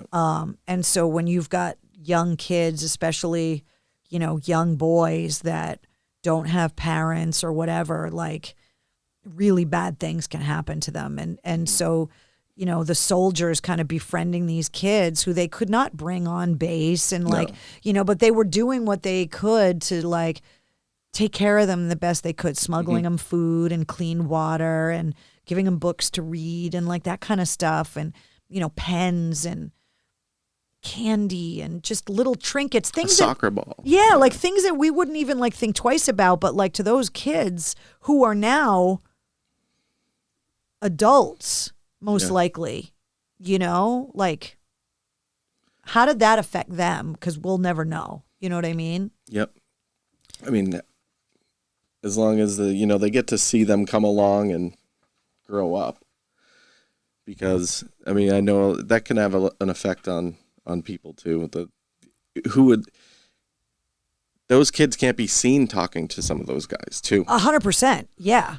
Yeah. So, I mean, I'm sure that some kids have spoken to some of the troops, and they get scolded when they get home. If that's putting it nicely. Yeah, exactly. So, one of the things that I was able to do is, unfortunately, the radio station had a bad habit of upgrading technology a lot. And they would update the website and whatever. And a lot of the blogs and the things that we wrote over there, we didn't put them on a Word document and then upload it on the website. We just wrote it right into the website. Yeah. So when they upgraded the website a couple years later, a lot of the stuff that we had written and put up as blog posts and stuff was lost. But some of the blogs that I wrote over there, I got on Word documents just by chance, and saved them. And so this is one of this one was, here are some of the lessons that we learned along the way. So this is the first blog post I put up when we got to Afghanistan and got on base. Savor every Dunkin' Donuts iced coffee. You never know how long it will be without one. Flying first class is awesome, period. Jack and Coke at 9 a.m. is okay when your final destination is Afghanistan. So it wasn't Scotch, it was Jack and Coke. Yeah, it was Jack and Coke. That worked. Fruit cups rule. London drivers are far worse than Boston drivers because remember we had to get on the bus? Yeah. and go from one side of Heathrow to the other. And the guy driving the bus was crazy. It was like the movie Speed, where when he hits the pedal, it's just one speed the whole way. Yeah. He never slowed down. And he was like winding through tunnels too. The in-flight entertainment on Gulf Air includes Cheers, Happy Days, NCIS Los Angeles, and Barney, all in Arabic. Yes. Remember as we were scrolling through the TVs on the plane and it was all in Arabic with English subtitles? It was so strange. It was weird. Watching the sunrise over Baghdad from the window of a plane is pretty damn cool. So we talked about that. People in Bahrain appreciate Lincoln Park. It was playing at the airport upon arrival. And fanny packs are all the rage in Bahrain. Remember, like everyone was wearing them. Like Gucci fanny packs. Yeah. Bostonians will find an Irish pub anywhere one can be found, even in Bahrain. Yep. Malibu and pineapple is good for breakfast, which is what I was drinking in the Bahrainian airport. There is no one with purple hair in Afghanistan. Correction, there was no one with purple hair in Afghanistan. And finally, the reason why we beat the Brits during the revolution was their bags didn't make their connecting flight. So to finish the baggage story, it came out that we had such a tight connection in London that when we went through customs at Heathrow, they took our bags apart because the body armor showed up. And because I had put my helmet up inside my vest with all the plates still in it, it just showed up as a big blob on the screener. Whereas you had taken all your plates out and folded them individually so that it was all stacked up. So your baggage got put back together and sent to Bahrain and Kabul. Yep. Mine missed the connection because of the way I packed my body armor, which, again, for the third time, was the way they told us to do it. I think you had some mic wires or something in there, too. Yeah, there was a little sketchy. Yeah, there was something weird. So my bags, it took almost 3 days to arrive, but they finally did arrive. But I had nothing for almost 3 days. No toothbrush, no change of underwear, no pajamas. I had nothing but the computer equipment that I carried on the plane, which is why I pack my carry-on differently now. Lessons learned. Lessons learned. Okay, so we had to go shopping at the PX in Kabul because I needed to buy underwear. And I went with you and a bunch of the guys. You guys were trying to talk me into getting leopard print panties. I mean, who wouldn't? Right? Yeah. It's obvious. The way that Camp Phoenix was laid out is that there was the ECP, which was the entry checkpoint. Yep. A big maze. The big maze to get through, like the serpentine, driving around the barricades and the gun turrets and the whole thing that you would expect. Mm-hmm. There was a veterinary clinic where they took care of the canines. There was the welcome center. Yeah, they had like pool tables and such. Yeah, because it was like the welcome center is where you had to go and get credentials that allowed you on base. Because again, there were 16 countries military and all of the contractors. They got to keep track of everybody's credentials, who can get on and off the base. There was a big outdoor area with picnic tables and stuff that was called Patriot Square. Patriot Square, and there was Wi-Fi there. Yeah. But the Wi-Fi during the day, during the hours when most people were awake, didn't work very well. But it worked in the middle of the night when no one was awake, which is Boston time. Yeah. Which is when we were always in Patriot Square. And it was right outside the Chow Hall, which is where we would go to eat. And then I would have to wait for someone to escort me in. Oh, yeah. Because, every morning. Yeah. And then where we stayed was called Legoland, which were double stacked like freight containers, like you would see on a freight ship, like those metal containers. And you were underneath me. Yep. And so we got our own like rooms. And it was air conditioned. Like the facilities were actually a lot nicer than I expected them to be. We had squeaky twin beds and a desk, and we had electricity and air conditioning, and obviously like lights. Mm-hmm. And then they were connected by these wooden platforms. Then you'd have to go downstairs. So like you and I would meet up outside of each one of our rooms or whatever, and then Nick or someone else would come and get us and take us into the Chow Hall, or because we had to be escorted everywhere we went for the most part. And then there was the QRF shack, which is where we spent most of our time.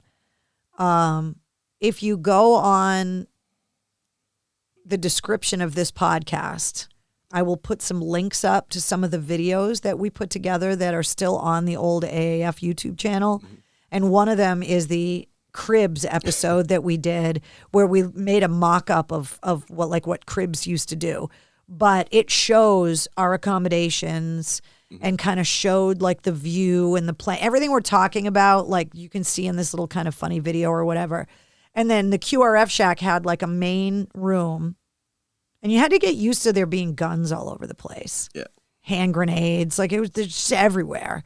And it had a big screen TV and old dirty couches where guys would like play video games and stuff.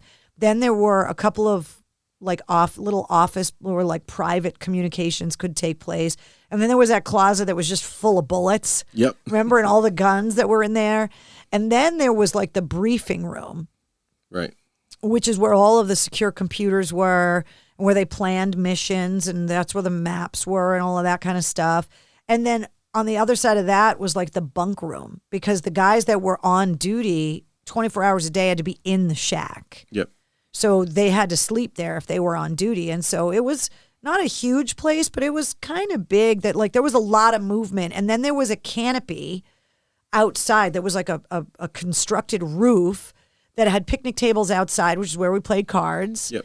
And then the vehicles were all parked there so that when we were getting ready to go out on a convoy or whatever, they would pack up the vehicles. And so we kind of knew where we were going. It was like, oh, there's the QRF shack because all of the trucks were there and whatever. Am I forgetting anything? No. I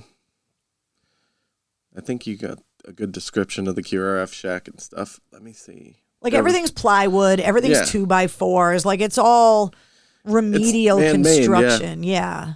I mean, their bunk room is just basically think of when you watch Full Metal Jacket, like a bunch of bunk beds down a long, narrow hallway. Yeah. And there was just a lot of fun times there, drink and rip it.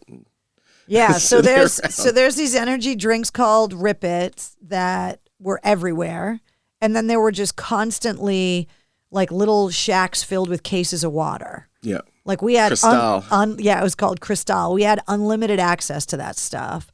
But our meals came from the came from the chow hall. Yep. And the chow hall was open. Like they had meal times for specific meals, but because it's a base, so it functions 24 hours a day, we could always go in there and eat. If we got back super late, you could go in and get sandwiches or like whatever. And it's basically like kind of bad school cafeteria food. It wasn't bad, but no. Is it better than an MRE? Yeah. That's for sure. Remember the Jell-O? You had a love affair with Jell-O. Why? I don't eat Jell-O here at home, but I had to eat Jell-O literally every meal over there. I ate Jell-O for breakfast. I ate Jell-O for lunch. It was so weird. Refreshing, I guess. I craved it though. They had an ice cream machine too. Oh, the ice cream machine was so good. But yeah, that was about it. The Jell-O and ice cream. Well, we did get served. Didn't we have lobster and steak one night or something?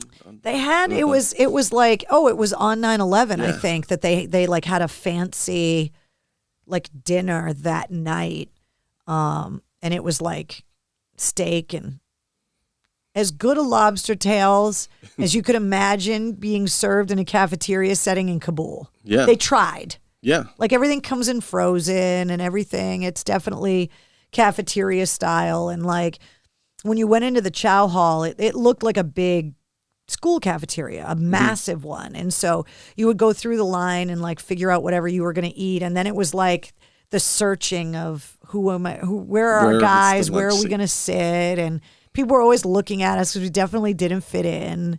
I didn't fit in. It's an aggressive process getting in and out of there, like getting your food and getting to that point, though. It's still like military. So everybody's regimented. armed. Yeah. And they have barrels before you go into the chow hall where you have to clear your weapon, meaning you cannot have a round in the chamber going into the chow hall, so there's no chance of an accidental discharge. But there's guns everywhere. Yep. And guys just throwing their gun on the table. Everybody had like a rifle on their back and then a sidearm on their leg or on their hip or something. And so you realize you're not in a high school cafeteria at that point, Yeah, it's just a high level of being ready for anything. Yeah, all the time. Yeah. And so like when we had our body armor and stuff on, there's pouches that the guys fill with full magazines or like, gear, night vision goggles, whatever. But ours were always filled with like microphones, cables. We would put food in there because we'd be gone for long periods of time or whatever. And, the satellite phone. First aid kit. First aid. We had to have a first aid kit. We had to have our blood type visible, our name tape on so yours said WAF Mike, mine said WAF Carrie. And then we had to have a tab on there that had our blood type in case we got blown up or shot, which just little things like that are just like, wait, what? But it's what you have to do. Yeah, you got to be ready. So we get acclimated, and they gave us a little Motorola phone that was on the local cell network over there, that they had programmed phone numbers for like the U.S. Embassy, the phone on base, numbers that we would need if we got separated or whatever. So we had like a local cell phone that we always had on us as well. And that all of the other guys, like they got these little cheap little cell phones to be able to communicate with each other from across the base or whatever, because their home cell phones, A, didn't work, and B, you don't want to have them compromised over there. And then over the course of 2.5 weeks, just to kind of condense some of the stuff, we went to several bases. We went to the Alamo. We went to NKC, the new Kabul compound. Bagram. We went to Bagram. We went to that Julian Dubs, which was the base that was outside of the palaces that were all blown up. What was the one that had the green monster where your friend was? I don't remember the name of that one. I thought Joe was at the Alamo. Oh, he was at the Alamo? Yeah. Okay. The first base that we went to had like a mock-up of like the green monster. Yeah, it was a cool one. And then they took us around to like visit the guys that were all within driving distance on all the different bases. And then every night going back to Camp Phoenix. We went to the embassy, and was it called the Yellow House or something, where they ran the war out of it? Yeah. And there were guys from Massachusetts that were there. Yep. And then we were going to go to a bunch of the forward operating bases up in the mountains and stuff by helicopter throughout the trip. And then a bunch of stuff. I mean, where do we even want to start? Because like we've been talking for so long and we haven't even gotten to all of the crazy shit. I think 4 out of the 6 bases were rocketed or bombed the day after we were there. Yeah. Like we went to... Camp Eggers. That was the one where the Red Sox wall was. Yep. And then what was the one that had the Genghis Khan ruins? Oh, yeah. That was the one with the balloon. The aerostat balloon. Yeah, the blimp. Yep. So one of the things that we had on our to-do list was that the Dropkick Murphys were playing 2 shows at Fenway Park. And they said that we could introduce the Dropkick Murphys on the Jumbotron at Fenway from Afghanistan. Mm-hmm. So we had the guys from the QRF shack on all the MATVs do one of the intros with the Let's Go Murphys chant. And then we had the guys that were up on the platform for the aerostat. So basically, this base is at the top of a mountain in Kabul, and it's a little base.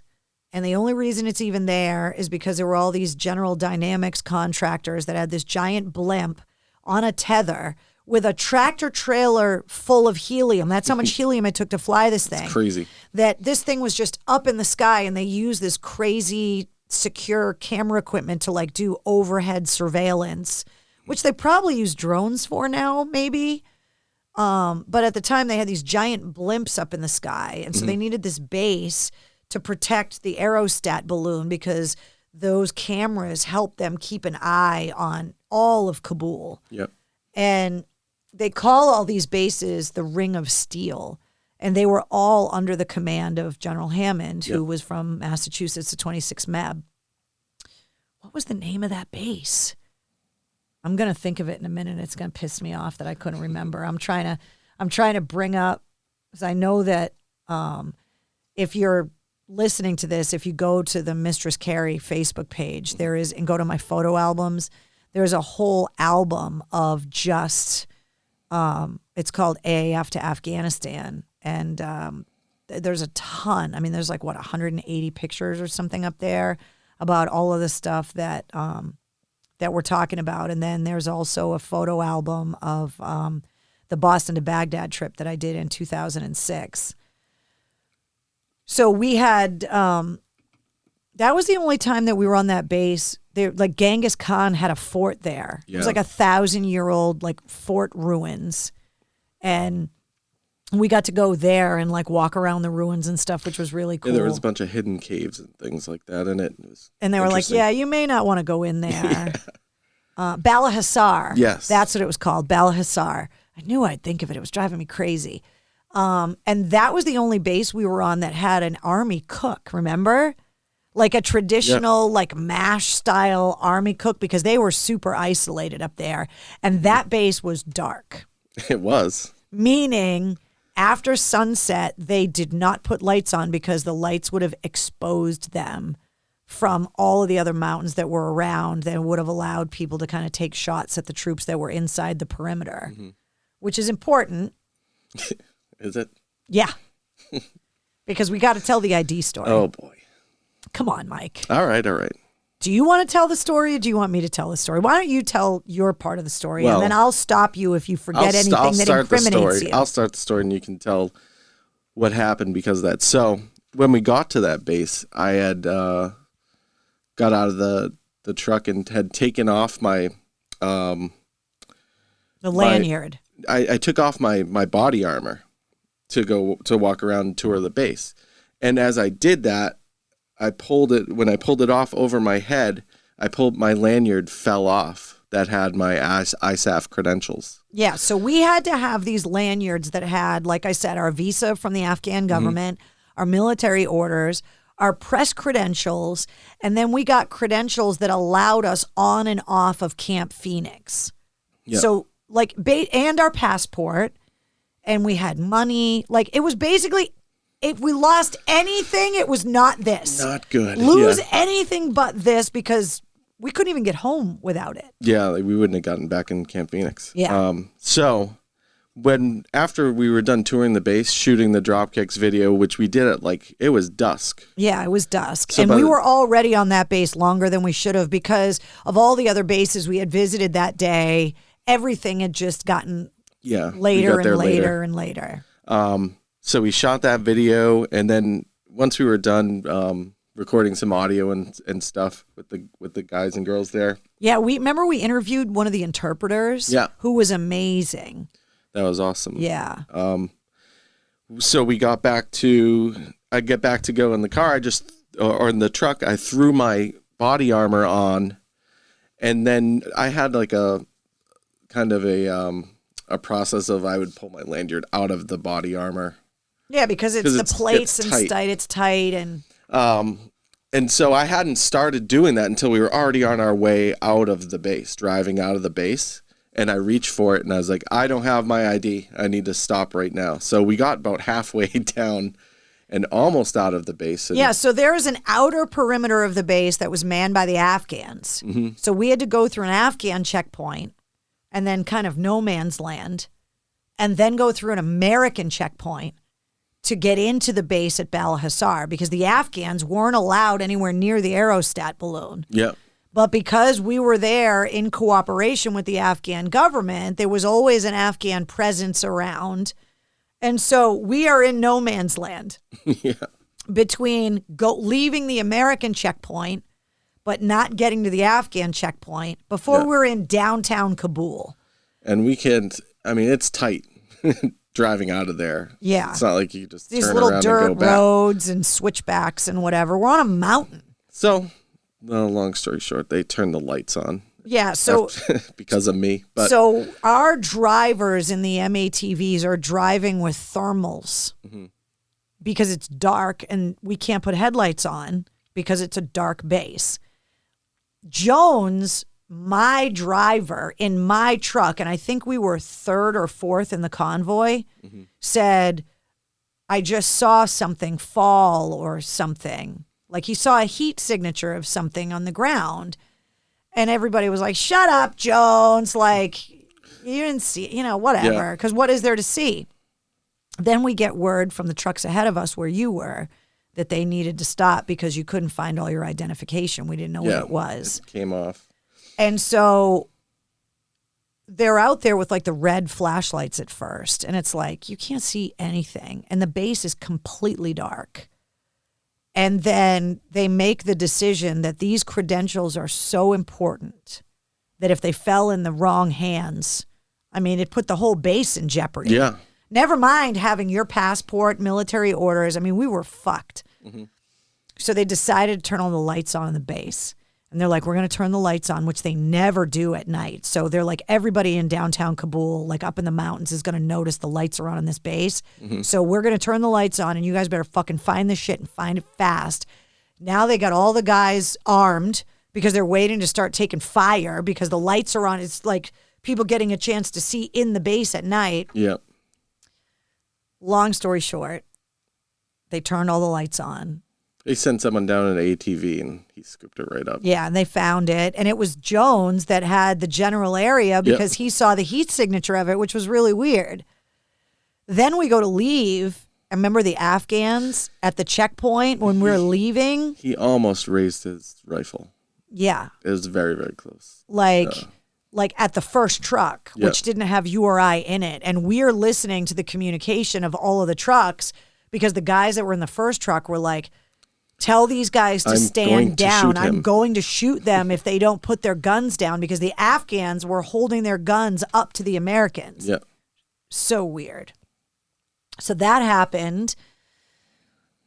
So then one of the big purposes of us being there was the anniversary of 9/11, the 10th anniversary. So in Patriot Square, they had a huge ceremony and they had a plaque dedication to commemorate the anniversary, and all of the countries were represented, and they had a beautiful service, and there were soldiers from all these different nations and flags from all the nations to commemorate the anniversary, and that was really powerful, I thought. It was. It was just a very humbling time to be there and see. And a lot of the guys had pieces of equipment from the FDNY guys, and there was a little memorial there with, I think it was, they had the crossed hatchets and a helmet and that said boots. 343. Right. That was really powerful because the civilian contractor fire department, those were all firefighters from the United States that were getting paid way more money to put themselves in harm's way to protect the base. Part of the reason they needed to be there was that Camp Phoenix was a fuel depot. So it had massive amounts of fuel for all of the vehicles, and it also had aircraft fuel too, right? Because wasn't there a helicopter pad? Yep. So it had all the fuel for that too. So you have to have a fire department there if you're going to have this amount of fuel laying around in the middle of a place that gets bombed a lot. Yeah. And like we got used to like the helicopters, like the Apaches and stuff flying overhead, which was really weird. Yeah, there was a lot of, I mean, you got used to it at all hours of the night. Yeah. Too. Like just the constant sound. I mean, I guess I'm used to it from the Air Force coming from a fighter wing. So we had F-16s taking off all the time. But I mean, at first going over there, you notice it a lot more, and then it just becomes It's amazing how quickly we got used to everything. Yeah. You get used to the guns being around. You get used to the process of like, oh, they got to clear the weapons. Like it took us a few days, but then we kind of got into the swing of how everything kind of worked. Yeah, we can move with a little bit of a rhythm. Yeah. With them. And we were like, the guys weren't going on missions like for us, like we were just tagging along with them, and they'd be like, all right, well, we're going to take you guys here because we're going to that base. There's a bunch of masked guys over there, all the while taking T-shirts and interviewing guys, taking pictures. I mean, everywhere we went, it was like the guys were so happy. Yeah, and remember, it was 2011. So the Bruins had just won the Stanley Cup. So we had a viewing party. That's right. And the Canadian guys all they came. Were not happy. We're not happy because we showed the Bruins beat the Canucks. I guess the Bruins highlight video for the year had just come out. Yeah, we brought it with us. Yep. And the Bruins had sent us with a bunch of stuff, like prizes, or we could do like giveaways and stuff. The guys we were embedded with were training or traveling to get to Afghanistan when the Stanley Cup, they didn't get to see the games. Yeah, they basically. didn't get to watch. So we had a viewing party, like a drive-in movie theater with a one-eye projector on the side of a building. Yep.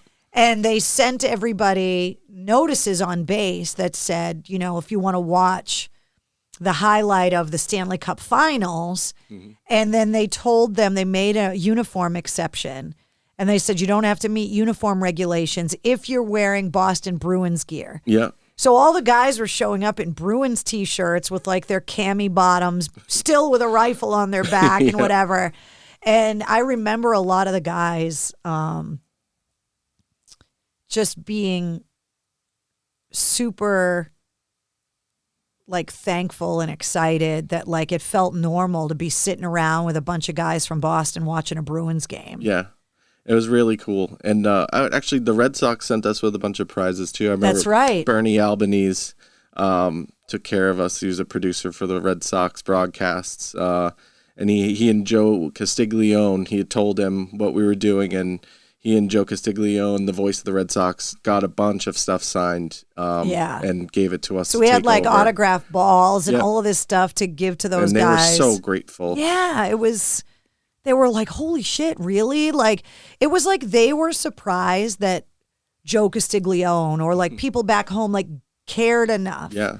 That was really weird that they that we had to be like, no, guys, that's part of the reason we're here is so that you guys know people love you back home. Yeah. And a big part of it was Terry Francona, too. His son's military. Right. He's a Marine, right? Yeah.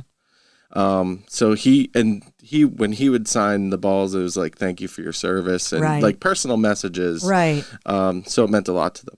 Yeah, it was so cool that anybody we asked when we told them where we were going was just like, yeah, what do you need? Mm-hmm. But then we were also limited on how much stuff we could take with us. Yeah. We had to ship a lot of it ahead of time. So we had all these boxes in the QRF shacks. And we finally got there. They were like, thank God you guys are here. Because you got all your shit all over here. Yeah.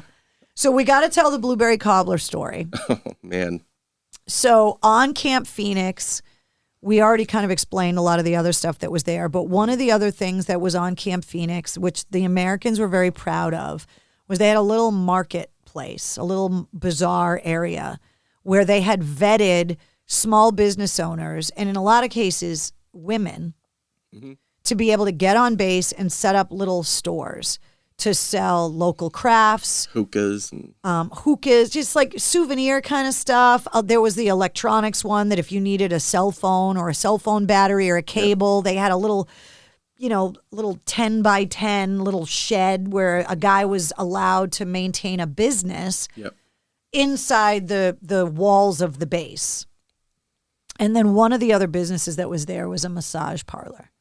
Now, this is one of the stories that came up in Cocktails in the War Room over the last 6 months.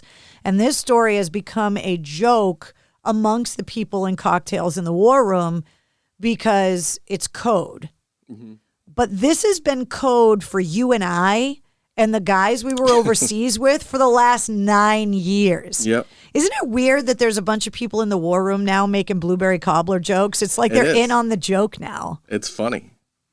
So this massage parlor, obviously, from a physical therapy standpoint. I couldn't describe to you the inside of the massage parlor, just so you know. Right, because you didn't go. I did not. Okay. But obviously, it's physically taxing to be doing what these guys are doing. Oh, yeah. So they had a place to legitimately go and get massages. Yep. But we were told that if you went there and asked for the Blueberry Cobbler, full service, the women that were doing the massages would do the full Monty, Orchids of Asia. The craft special. The full-on massage. Yeah. With the happy ending. Yeah. And you guys were all begging me to go get a massage and ask for the blueberry cobbler. I just wanted to know what the reaction would be. And I was like, guys, I'm not doing it. And they're like, Carrie, you have to do this for us. We tried to get you to do a lot of stuff. Take the taser. That was one. I volunteered for the record. You did. They have to tase each other, our troops. So like for all the things that people think are like torture and whatever, like our troops waterboard each other as part of their training. Gas chamber. Our troops go in the gas chambers. Our troops tase each other. And one of the funny things that they all videotape each other getting tased. Yeah. Because it's hilarious. If you've never watched anybody getting tased, just Google it. Like, it's just funny. Imagine the memes we would have coming out of that now. Oh, my God. If we had... So the guys had said, like, would you let us tase you? And they're like, it hurts. It's the ones with the barbs that go in your skin, you know? And I was like, oh, I have to do that. Because I can't say no. Because then word will get out that Mistress Carrie said no. We're there for the experience, That's right. So I said yes, but then word got up to the command level that they were going to tase the journalist. and they were like, you will not tase Mistress Carrie. Yeah, they said no. So I didn't get tased. Nope. But I did say, and you're my witness, that's part of the thing I wanted, having a producer with me, is just having someone to share the experience with. Yeah. But then to do this podcast, to like, the stories that I've been telling, like, I'm not fucking lying. Like, this is what happened. No, I'll vouch. And so I did volunteer to get tased, but they wouldn't let me do it. So the guys were also trying to get me to get a blueberry cobbler massage, which I never did. And then the place got raided. Yeah, and ruined that. The chance is gone. And then like a week later, there were new masseuses from a different country that were in there. And we never found out the blueberry cobbler code equivalent before we left. Nope. So blueberry cobbler has been a code for us. So when you got here, because we're in MCHQ, you're only the second guest that's been allowed in MCHQ besides Mike Shue. An honor. You showed up with a bag and you brought me a Beaver Mountain Candle Company candle that's in a mason jar that is blueberry cobbler scented. Yeah, it smells like baby oil, burning tires, and shame. And it says right on the label, for the Beaver Mountain Candle Company, the purchase of this candle includes a donation to a veterans charity. And it says 100-hour average burning time, but and it's a soy candle.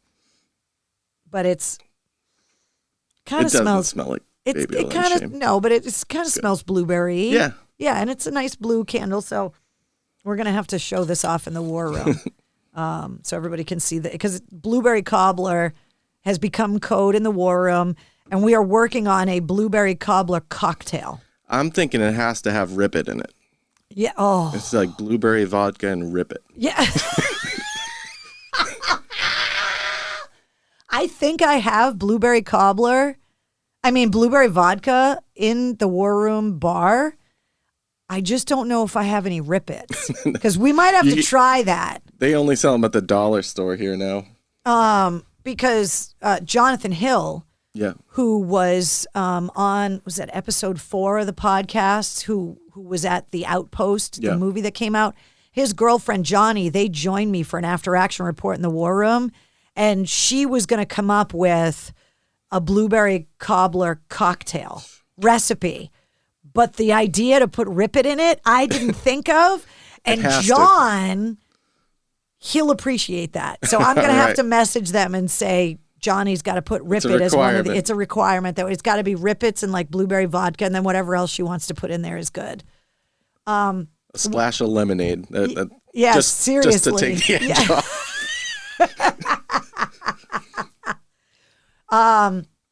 So then there's a couple more things, and I know this podcast is going to be long, but I kind of had an idea it was going to be when we sat down, because there's just, I mean, how do you hard condense to fully explain everything? Yeah, and appropriately. And for people that listen to it in real time, And then, when we were still at AAF, and then obviously people that have been in the war room with me for like the last almost 7 months now, they've heard some of these stories, but I really wanted you to be able to sit down and provide your perception of it. Sure. And to be able to fill in whatever gaps my stupid lizard brain had kind of forgotten about. Well, it's like you say, I'm looking out the left, the right window while you were looking out the left. So we have two different perspectives on things.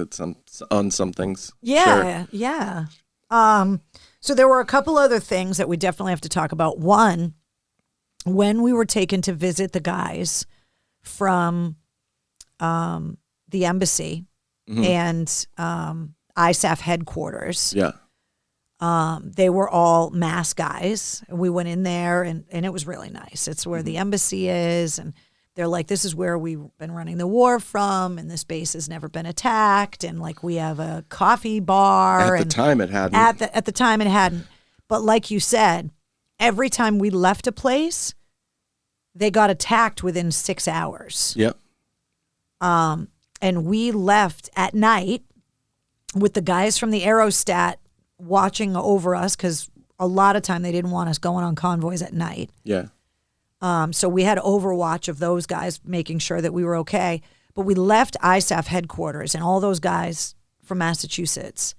We get back on base to Camp Phoenix. And 4 hours later? Not even, I don't think. It was pretty quick. This was September 15th, I think, if people want to Google this attack, because it's news now. I think it was September 15th or something like that the U.S. Embassy and ISAF headquarters got attacked. Yeah. There was a construction site of a high-rise in downtown Kabul that they had gotten some of the I-beam structure in. Mm-hmm. And a cement stairway going up the middle. That's right. I forgot about the stairway. So they had the framing of an outside of the building, steel beams, and then in the middle was they had started the construction or finished the construction on the cement stairway that went up the middle. So it gave a lot of high ground and a place to hide. September 13th. Yeah. I just Googled it. So this is, I'm reading, this is an article in the New York Times. U.S. Embassy and NATO headquarters attacked in Kabul. Mm-hmm. So we were there hours before this happened. Yep. Let's see. It's by Allison Rubin, Ray Rivera, and Jake Healy. The story in the New York Times dated September 13th, 2011. Kabul, Afghanistan, heavily armed insurgents wearing suicide vests struck Tuesday at two of the most prominent symbols of the American diplomatic and military presence in Kabul, the United States Embassy and the nearby NATO headquarters, demonstrating the Taliban's ability to infiltrate even the most heavily fortified districts in the capital.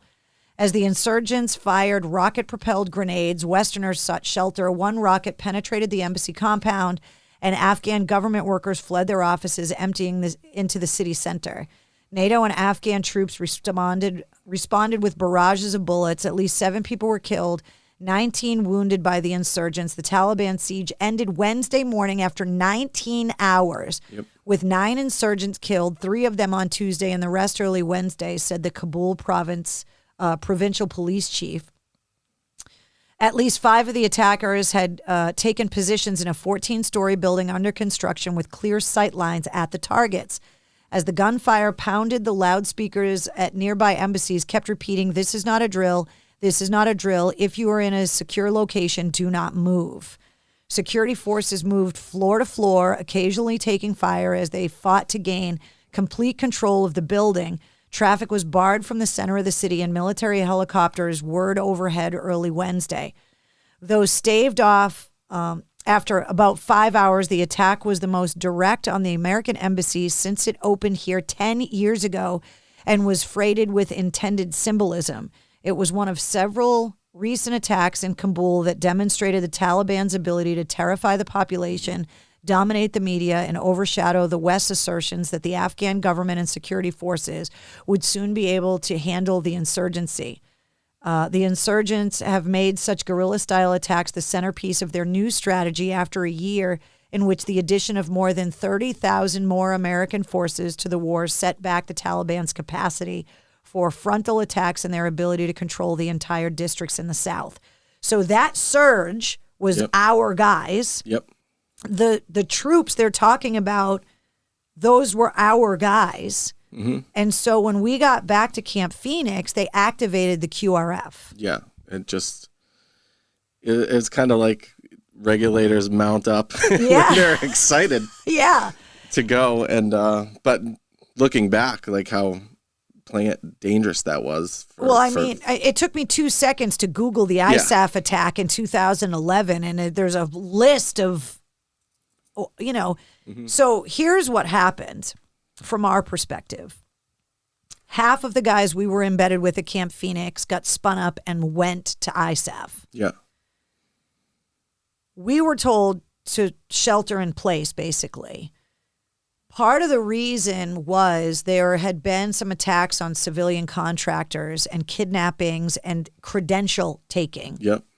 And the idea was that they were going to use ISAF as a draw for all the troops to go to ISAF, which would leave Camp Phoenix, the Alamo, some of these other bases in the Steel Ring, or the Ring of Steel, they called it, vulnerable. Mm-hmm. And then the Taliban was then going to attack all the other bases while all of the forces had gone to ISAF because ISAF had never been attacked before. Yeah. So we were told to shelter in place. And at one level, we were told, you stay put on Phoenix. But the guys we were embedded with, who were told to stay behind and protect Phoenix, the other half of the QRF, were like, you guys stay with us. Yeah. But if we are ordered to go to ISAF, you guys are coming with us because we're not going to leave you behind to be protected by whoever was left. Yeah. And so you and I spent some very tense hours in the QRF shack with our gear. Yeah. With all communication shut down at this point. They turned off all of the internet. So no one could make phone calls home. No one could get on Facebook. No one could, which is what they always do when there is a casualty or whatever, so that people don't inadvertently notify of a casualty before the notification team can get out there. That was also the first time I thought of that, like, because before there were certain attacks around Kabul that were happening that my family and friends were like a little bit worried. Right. So I'd be like, just so you know, we're back here. And, yeah, we're okay. And now, from that point on, no, I stopped doing that. I'm like, I cannot. Yeah, like be a compromise any information at this point. Yeah. It was an eye-opening experience, to say the least. Mm-hmm. The guys that came back so our guys, the other part of the QRF guys that stayed behind to protect Phoenix never got sent to ISAF. So we never ended up back there. Yep. But all the guys that were at ISAF that were in that firefight we had just been with, mm-hmm. and then all the guys that went there as reinforcements all came back and they had, shrapnel and bullets, taken out of the paint of the trucks, and it was very strange. One of the things that was really emotional for me, because they had shut communication down, all the guys knew that we had a satellite phone, which couldn't be shut down, right? Because it communicated directly with the satellite. So even when there was no other way to communicate, you and I could always call home. Yeah. We could always call the radio station. The guys knew it. And there was nowhere for them to make private phone calls because there was like a phone bank in a room. Mm-hmm. So we would give our satellite phone to the guys that they could take into their, like in a private corner someplace and have a private conversation with their wives or their parents or whatever. And we had at least one who was expecting a baby at any second. Right. So he kept asking to use the phone because his wife was literally getting ready to give birth. He got shipped out of there while we were there to go be there for the birth. And we were like, yeah, of course, take the phone, But here's another one of the blogs that I wrote about what we're talking about. 2 weeks ago, we were strangers. A week ago, I was asked by a soldier to pass along a message to his wife if he didn't come back from a mission. Before I left on Saturday, another soldier asked me to visit his sick and pregnant wife in the hospital because he wasn't going to be home to do it. 2 weeks ago, I was just a DJ. And that's just part of the blog post. But basically what had happened is one of the guys that ended up headed to ISAF had promised his wife before he left that she would never get woken up in the middle of the night by the knock on the door and the guys in the dress blues. Because it's every military spouse's fear, or every military family's fear, is to get woken up by that knock on the door, because the notification teams get sent out immediately, no matter the time of day. And so he had come over and asked me, if something happens to me, will you call my wife for me? And at least tell her, get out of bed and get dressed, because she doesn't want that knock on the door in her pajamas. She wants to be ready for the knock on the door. Now, you and I, as part of the agreement to be embedded reporters, we made the agreement, like, we can't do those kinds of things. Yeah. You know, like giving out troop movements or mission things. We couldn't discuss any of this stuff in real time at all. And I was like, dude, I can't do that. But we had been with these guys for like 9 days at this point. And he was like, you won't do that for me? I made this promise to my wife, make this promise to me. Mm-hmm. And I just was gutted at it. That like, okay. And I had to promise him that I would. And again, it's one of those things where you're like, please come back so that I don't have to deliver on that promise. Right. You know? Did you write a letter to your family before we left? Because that was one of the things that the military told us to do, was to write a letter and to have all our affairs in order. Did you do that? I didn't write a letter, but I had a family dinner the evening before. You did? With my mom and dad. You didn't tell me that you did that. Yeah, we just had them over, and I think we had pizza or something, and just talked and just hung out. So that was about it. And I made sure my dog was taken care of by a lovely lady who I later married. Yeah, right. So. And had a beautiful daughter with. Oh, hi, Addie. Yeah, she told me to say hi to her. So. But this is like when we talk about these trips, it's been 9 years to the day that we were over there. Yeah. Right? When I talk about how this trip and my trip to Iraq, same thing, like was life-changing, and you talk about coming back and having conversations about painting houses or whatever is like inconsequential. Yeah. This is the kind of stuff that we're talking about. Like, I was married at the time and then got divorced later and got remarried earlier, obviously, because you were just at the wedding. And I had my will and everything done because I went to Iraq. So like I'd already done that. And then I had gotten married and kind of had to change everything.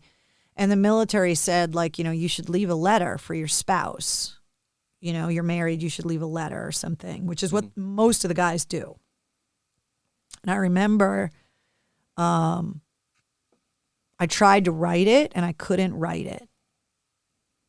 And so I went into one of the production studios at the radio station the day before we left, and I recorded a message for my then husband, because I thought that would be better for him to hear my voice, you know, and so there would be no question about context or like whatever, rather than write the letter. Right. And I recorded it, saved the MP3, burned it onto a physical CD, and then deleted the MP3 file off the computers at the radio station. So there was one copy of this recording, and it was on CD, and I brought it home, and I put it in my safe with my will so that he would find it if anything happened. And literally when we landed and we got picked up and brought home, I remember getting home, and there was a party waiting for me. Yeah. And that was so hard. Mm-hmm. And it was like, I didn't want to see anybody. I didn't want to talk to anybody. I felt really guilty that we were home as easily as getting on a plane, although getting on the plane was not easy, which is one of the stories we still have to tell before we get done. But the first thing I did was go into my house and go into my safe, and I broke the CD because I never wanted anyone to hear that after the fact. Like, I came home, I broke the CD and destroyed it, and there's no Like It's what gone. I said on that audio, like, is never to be heard. You know what I mean? And that's literally the first thing I did as soon as I got home. But I always wonder, I think I know the answer because we've stayed friends with so many of the guys that we met over there. But sometimes I wonder if they feel as emotionally connected. Like those weeks in Afghanistan, like that changed my life. Yep. Do you feel that way too? Absolutely. Yeah. I mean, luckily I reconnected with a lot of people over there too. Yeah, So guys you my went to group high I school friends with. Yeah. So that's cool. And so now our relationship is even stronger, but to your point, I think they do. And then we've had so many in the past 9 years. Look what's happened. Yeah. Who was I with on Marathon Monday in 2013? Mules, McConvey. Right. We were walking up to go visit you. Right. And then on Boylston Street, broadcasting the day of the marathon bombing. My now wife had to go to the bathroom, so we stopped, stayed behind, and they kept walking. So she was going to use the restroom.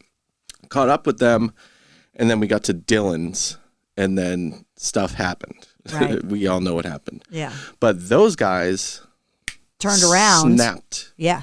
They went, and we were having a good time at the game, going to the bars and stuff. But, I mean, that's not it. I mean, we've had weddings, childbirths. We've all been a part of it. So I think your answer is answered by the actions of those guys and the relationship we have with them still to this day. For me, going through two of the hardest things I've ever gone through in my life in the last 9 years was a horrific divorce. Yeah. And then the radio station. But the people that were there for me in the middle of the night, those guys. Yep. The people that circled around me, especially like through the divorce and like all of that. Carrie, do you need help with the house? Yeah. Guys were coming over here, cleaning out my gutters, showing me how to use my rototiller, like doing things because I needed help. And they were like, we'll be right there. Mm-hmm. I mean, unfortunately, funerals. Yeah. There have been several suicides since the guys got home, which have been extremely painful. But it's like, I look at like, there's this guilt in a way that like, there's so many examples of their selflessness, protecting us. You know what I mean? And it's like all we were was a liability for them in a lot of ways. Yeah. But we were a distraction for them in a good way. I think there were a lot of therapy sessions held at that picnic table in Patriot Square that we didn't realize were necessarily like a therapy session for them. It was just a conversation and an outlet for them. Yeah. And you could see their change in the way they felt and the way they were towards us too. I mean, it became we have to go hang out and you know, sometimes you're like, dude, I'm trying to do this work. Yeah. But but then it settles in like, I'm here for these guys. Yeah. So we can work later. Yeah. And it turned into us working till 2-3 in the morning sometimes when the Wi-Fi worked better anyway. Yeah. But listening to Steel Panther, listening to the Dropkick Murphys, Aaron Lewis's Massachusetts was a huge one. One of the things that I remember that you don't, again, because we were in different trucks, is the guys would hook up MP3 players to the headsets in each individual truck. Yeah. And we would play like iPod roulette and just hit random and like whatever would come on. And so you never knew, depending on the iPod from whatever guy, what was going to come on. And I remember driving through downtown Kabul and they hit play on the iPod in our truck, and Paul Simon's Call Me Al came on. Yep. And you know, if you watch the video, Chevy Chase is in the video, and there's a point in the song where they play horns. Yeah. And Chevy Chase is like doing these horn movements, and Paul Simon's got these horn movements, and Fooch was listening to it, and he was doing the trumpet Chevy Chase moves with the 50 cal on the driving downtown, which was hilarious. Were there songs that you remember from your truck that I don't associate with Afghanistan? Well, Massachusetts was a big one there that we played. Also, there's another Aaron Lewis one, Country Boy. Country Boy, yeah, for sure. But I remember rolling downtown Kabul and remember driving past the Olympic soccer field. Yeah. And they're like Afghanistan was being fitted for the Olympics in the 80s. That's how far they've regressed since that war. Yeah. And that's where they have the beheadings now. Yeah. And we were like, what? Yeah. But the rings, the Olympic rings were still in the railing of this soccer stadium. But I remember listening to "Don't Tread on Me" by Metallica from the Black Album during that particular time. I was like, wow. It's kind of a badass moment. Yeah. That I'll never forget. There was a lot of Seven Dust that we listened to because they would be like, dude, you're the DJ, plug in your phone. I'm like, I'm not a DJ, but I do have a good playlist. So, yeah, right. So those are some of the songs we listened to. So we need to, the two hardest days other than ISAF for us, not speaking for you, but we've talked about this numerous times.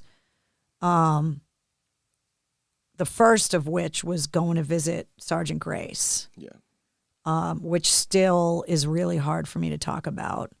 I told this story a little bit in the war room and couldn't stop crying over it then. Yeah.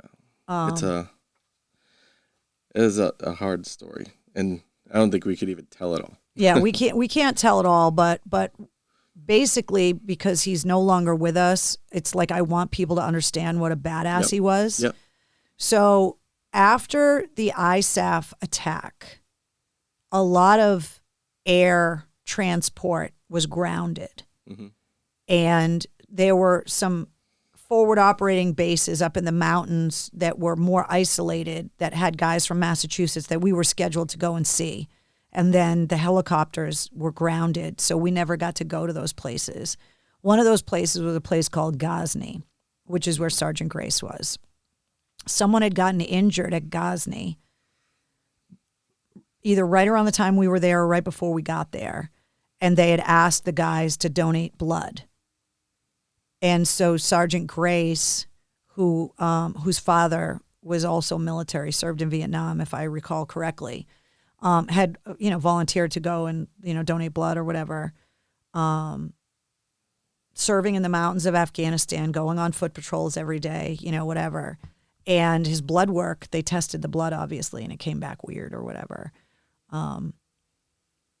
And so they told him, like, you need to go, you got to go to the doc or whatever, like something's wrong. Anyway, Sergeant Grace,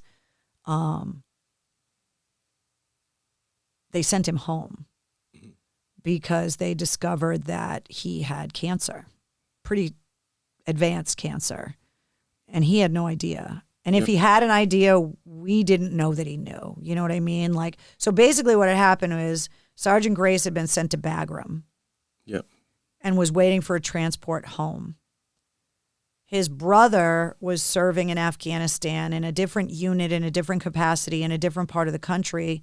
And they were trying to get his brother to Bagram so his brother could fly home with him. Otherwise, talk about like fly all the way home by yourself knowing you're sick and you don't know exactly what's going on and whatever. Right. So they had come to us and said, there's a guy that's getting sent home. He's really sick. Would you guys go visit him? He was going to be given his end of tour medals. He earned a Bronze Star. They were going to present his Bronze Star. We want to fly you guys to Bagram to visit him. And so, of course, you and I were like, yeah, of course we'll go. So we went with the Sergeant Major. We went with the General. We went with the Commander. Like, we went in what kind of helicopter was that? Do you remember? It was a big helicopter, and it was two of them, and we couldn't be on the same helicopter as the General. Like, they split people up, and but we landed at Bagram, and like it's the huge air base. So like there were drones and like all kinds of like Yeah, fighter jets. All my favorite stuff. Yeah, exactly. And so we went to the hospital, and like I was expecting him to be like in a Johnny with like tubes, and because they said he was really sick. Do you remember like walking into the hospital and he was in his uniform at attention? Yeah. Because the general walked in. Yep. And they were like, "What are you doing? Like, get in bed." And like, nope. It's just a testament to the soldier that he was, And we were there for a few hours, maybe. Yeah, we had a quick, not a quick conversation, but we had a conversation with him, and all he wanted to know was the guys that we were embedded with. Right. Because he knew all of those guys, and he wanted us to tell him funny stories. Yeah, pretty much. And so then they had a ceremony at the hospital to present him all of his medals. And so we were there to take pictures. Yep. There's some photos, I think. Yeah.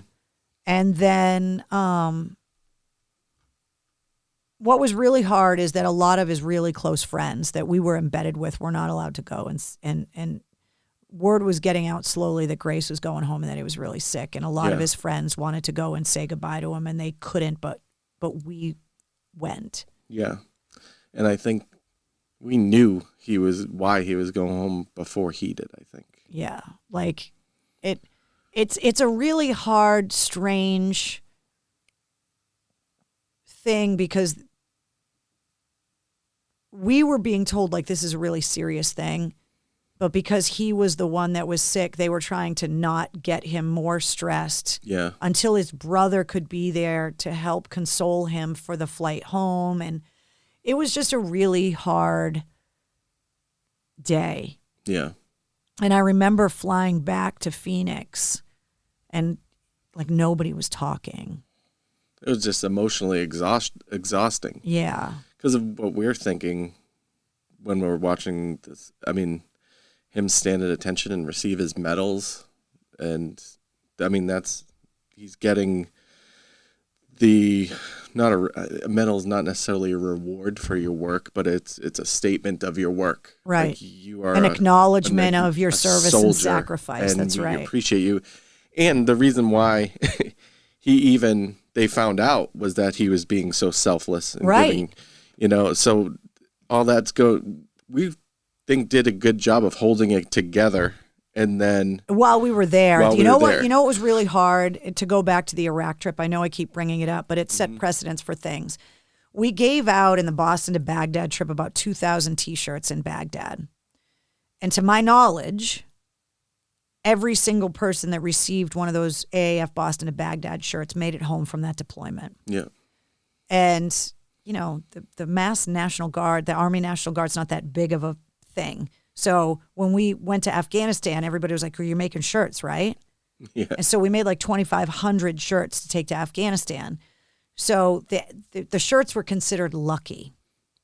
That when you got that shirt, that meant you were going home safe, right?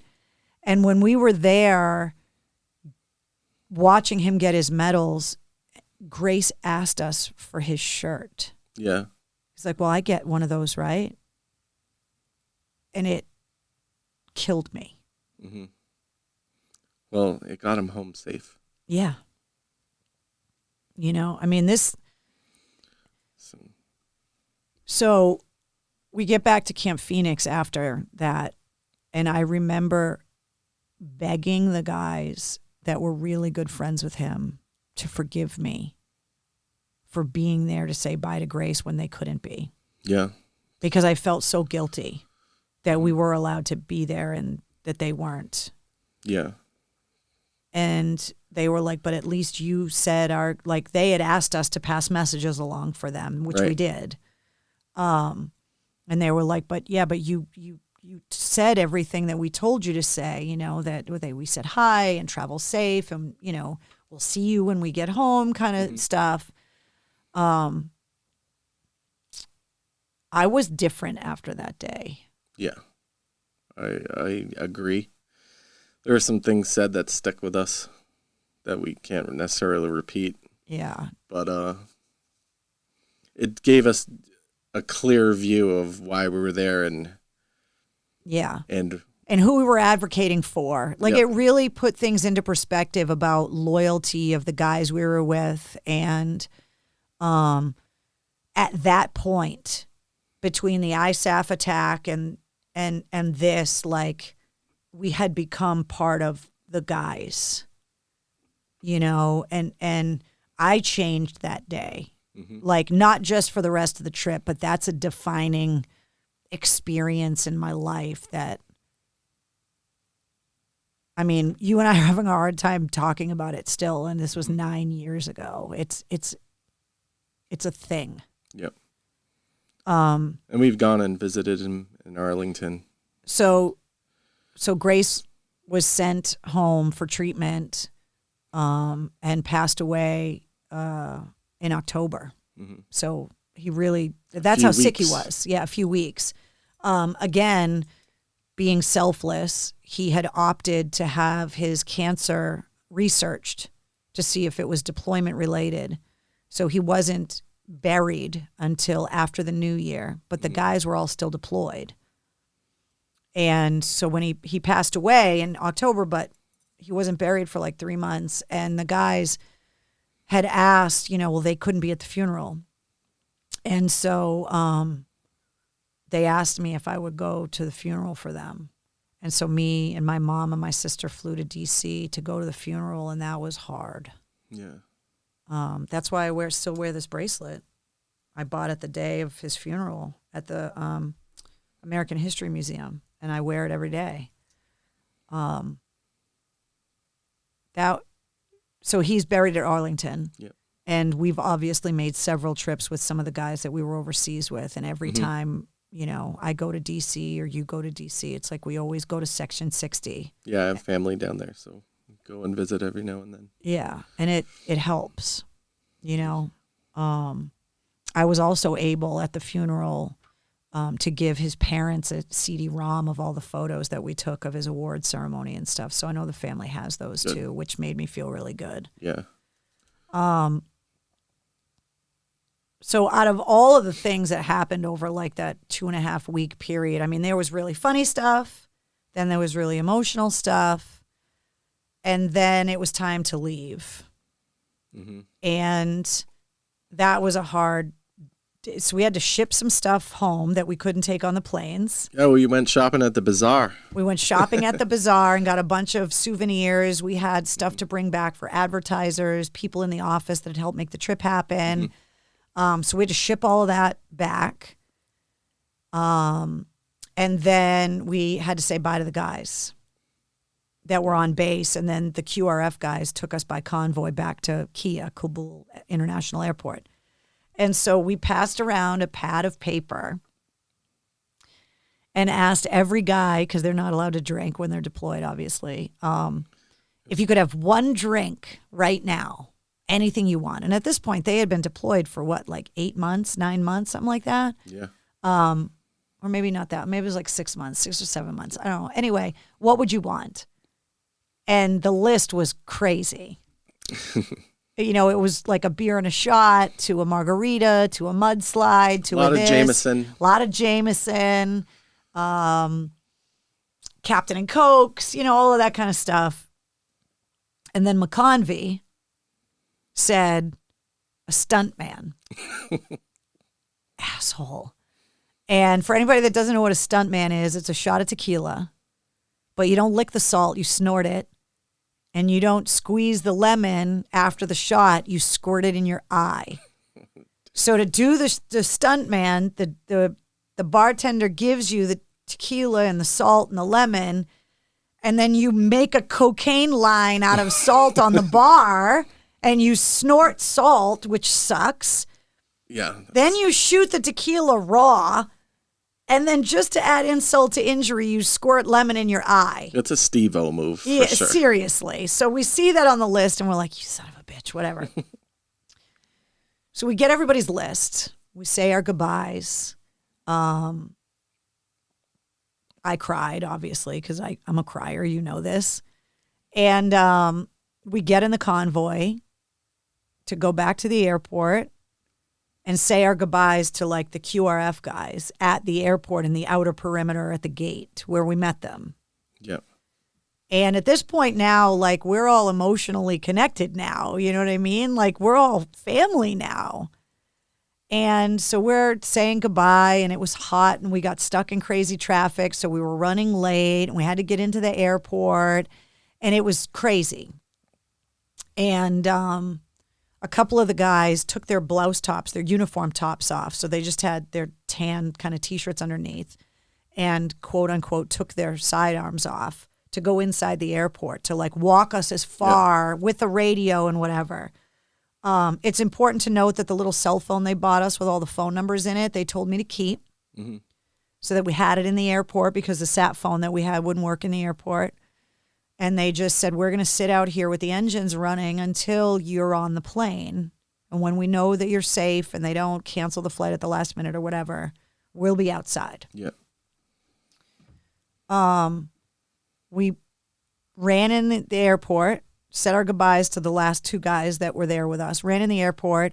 We had to go through security, which my security process is different than yours because I had to go to have women search me, like the pat down, which you get when you walk in the airport. You get the pat down before you go to baggage. Then they remember the saran wrap machines? Yes.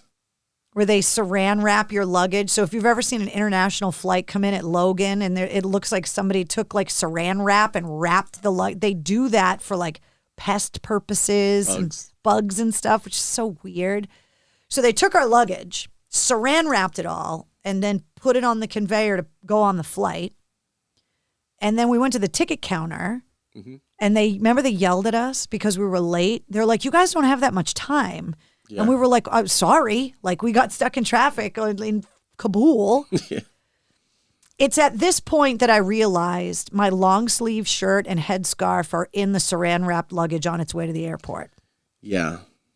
So you've got to imagine Mike and I now in tan AAF to Afghanistan T-shirts, bare armed, which is no big deal for you, but big deal for me. Yep. And my bright purple hair in all its glory at the airport. Body armor in the luggage, scarf in the luggage, long sleeves in the luggage. And we're walking through the airport and I'm not even realizing. Did you realize that I didn't have my head covered or anything? I did halfway. Yeah, a little bit. Like, it didn't even dawn on me because when we were with the Americans, I never covered my hair. I never had to worry about covering my sleeves or anything like that. It was only at the airport. I think when we were in different lines, that's when I figured it out. I was like, oh, uh-oh. Yeah. I think you had a Red Sox hat on. That's about it. Yeah, it was the camouflage Red Sox hat with just the B on it. Yep. So then we went up this flight of stairs with our tickets in our hand, luggage already checked, and we have to go through immigration in order to get to the gates where the flight's board. And how many lines? Was it like 10 lines of people? It seemed like they were bouncing us around. Like, this is when people ask what's the scariest part, this was the scariest part for me. Yeah. For you too? Yeah. There's just, you're on your own, man. Yeah. And then there was a person who came up to us and was like, come with me, right? Yeah. Led us around the right way. Well, we kept getting taken out of line. Yeah. And moved to another line. And there was all this, not commotion, but if you pay attention to how people are acting around you, you can kind of tell. A little bit of anxiety. People like on radios, and there was some pointing, and now I'm really aware that my hair is not covered and that I don't have long sleeves on. And then the phone rang, and it's the guys outside, and they're like, your flight, like, where are you guys? And I'm like, we're in line at immigration. Like, they keep taking us out of line and moving us around. And so at one point they had said, keep the phone on. They had given the phone to one of the interpreters outside, remember? Because they wanted the interpreter to hear what people were saying in Arabic around us to make so that if something squirrely was going on. Then I started getting really worried when the guys started saying, what do you see? Right? They were asking us to describe our surroundings and so they could figure out where in the airport we were. because we're still in line and like we're missing our flight now. And it was like, well, there's a window. And they're like, what do you see outside the window? There's a plane out there. What's the tail number of the plane? Because again, the guys are now outside. Worried going, okay, well, if we need to bust through this gate and drive around the airport to get into the airport, which, by the way, would have been a declaration of war. Yeah. And they all would have ended up in serious trouble. But when you talk about the loyalty and whatever, like we were their mission, like the airport's a very dangerous place. Yep. Which we knew when we were told that it's a place where, you know, there's a certain percentage of even the Afghan military that is terrorists that can't be trusted. I mean, it happens all the time that Americans were killed on bases by Afghans. There's a huge language barrier. Yeah. You just have to read body language. Yeah, and at this point, that's what you and I are doing. We're just reading body language, and it ain't good. And so the guys just wanted to know where in the airport we were, and there was a guy from the airline, who's the guy you're talking about, that was like begging the immigration guys to let us through and pointing, and it was getting really tense. And I'm crying because we said goodbye, and now I'm getting scared, and we don't know what's going on. And you and I are just looking at each other like, what the fuck? Had no idea what to think what was going on. And then the airline guy, I remember he had a long sleeve white button down shirt and a black tie. Yeah. And he was able to get us out of line and bring us to the front of one guy at one checkpoint was willing to stamp our paperwork. Yep. And then the airline guy, because we're like 25 minutes late for our flight. They're holding our flight. Yeah. You're sweating thinking about this day Right. because it was so stressful. Full sprint. And then we go to that remember the final metal detector? So in order to get on the plane, you had to put your stuff through another metal detector like you would at TSA back in the United States. Like it's really weird how like backwards the process was. And at this point, we just have our carry-on stuff, which again... But we're holding electronics. All electronics, all the computers, and all of the memory, the hard drives, everything we've documented, all the, not film, but all the memory cards of the cameras, everything, which to us is gold right now. Yeah. We were only able to put up 15 or 20% of what we took because the internet was so slow. So we had to put this all through, and they wanted everything. We had to take our lanyards off with all of our identifications. It had our passports, had our money, and we had to take our shoes off. And I remember taking my shoes off, and I remember putting my lanyard with all my ID and my wedding rings, like whatever was going in my boots, I couldn't live without. Mm-hmm. And we put it all on the conveyor, and you and I are standing there in socks with nothing, including the cell phone. Yeah. I mean, at any point going through your head is they can just take that shit and pull me into a room right now. Right. And we have no one will know. No one will know. And then, you know, anybody that's gone through TSA, when they find a bottle of water at Logan, the conveyor goes back and forth. And you can see the airline guy like sweating it out. And then finally the conveyor went and our stuff, and I grabbed my boots and the bag, remember? Yeah. And the airline guy goes, "Run, miss, run." Yep. And you and I ran with the phone still open. The guys were still listening on the other end of the phone. And they're like, "What are you doing?" I'm like, "We're running." And they're like, "Where?" And I'm like, "The plane." They legit were holding the plane for us. Yeah. Like, I don't know if I've ever been that scared. There's just so much unknown. It's just one of those pivotal moments that anything can happen to me right now. Yeah. And nobody would even have a clue where to look for us at this point. Except those guys. Yeah. They would, who we just would maybe met 2.5 weeks ago. hear it on the phone if Right. we're lucky. Right. But like, and then we ran onto the plane. As soon as we got onto the plane, they closed the airplane door. Yeah. Which anybody that flies now, it's like, you know that they wait to close the door, whatever. And then they just told us just to sit down. Mm-hmm. So we never even made it to our seats in the back of the plane. They sat us in first class. Yep. And it was, again, in reverse. Kabul, Bahrain, Bahrain, London, London, home. Yeah. And the stewardess comes over, and I'm on the phone with the guys. And they're like, "Are you on the plane?" "Yes." "Is the door closed?" "No." And they're like, "When the door closes, you're okay." Mm-hmm. And then, like, the door closed, and I was like, "Okay, the door's closed."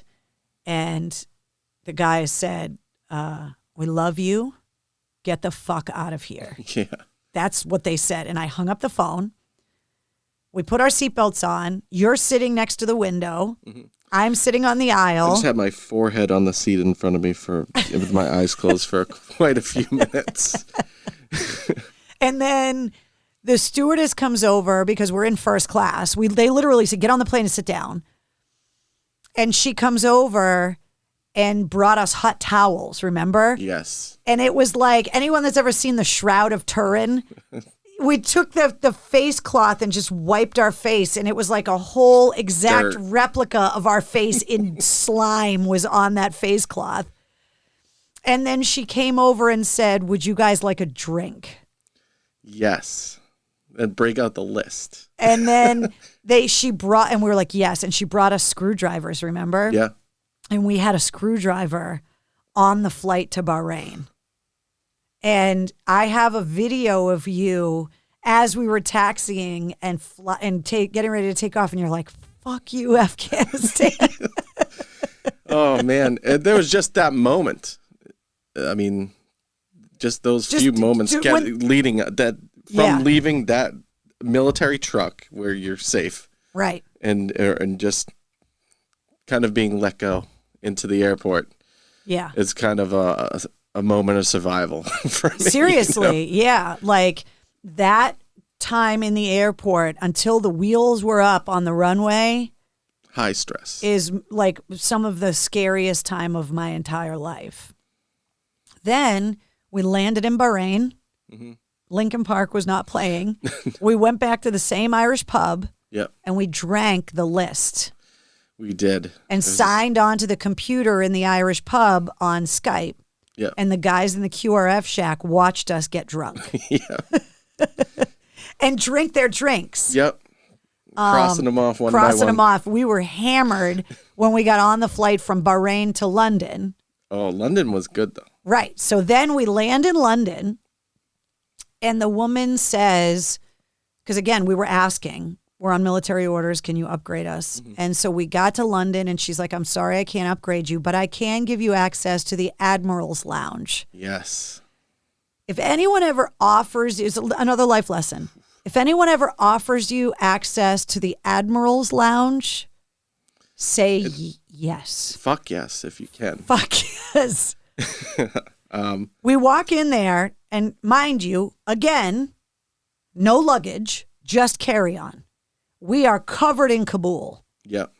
Like dirty, smelly, disgusting, hungover because we got drunk in Bahrain and then woke up in London. So we were awake during like the hangover process. And we get into the Admiral's Lounge, which had showers. Not just showers, like rain showers. Yeah, like private rain showers with plush towels.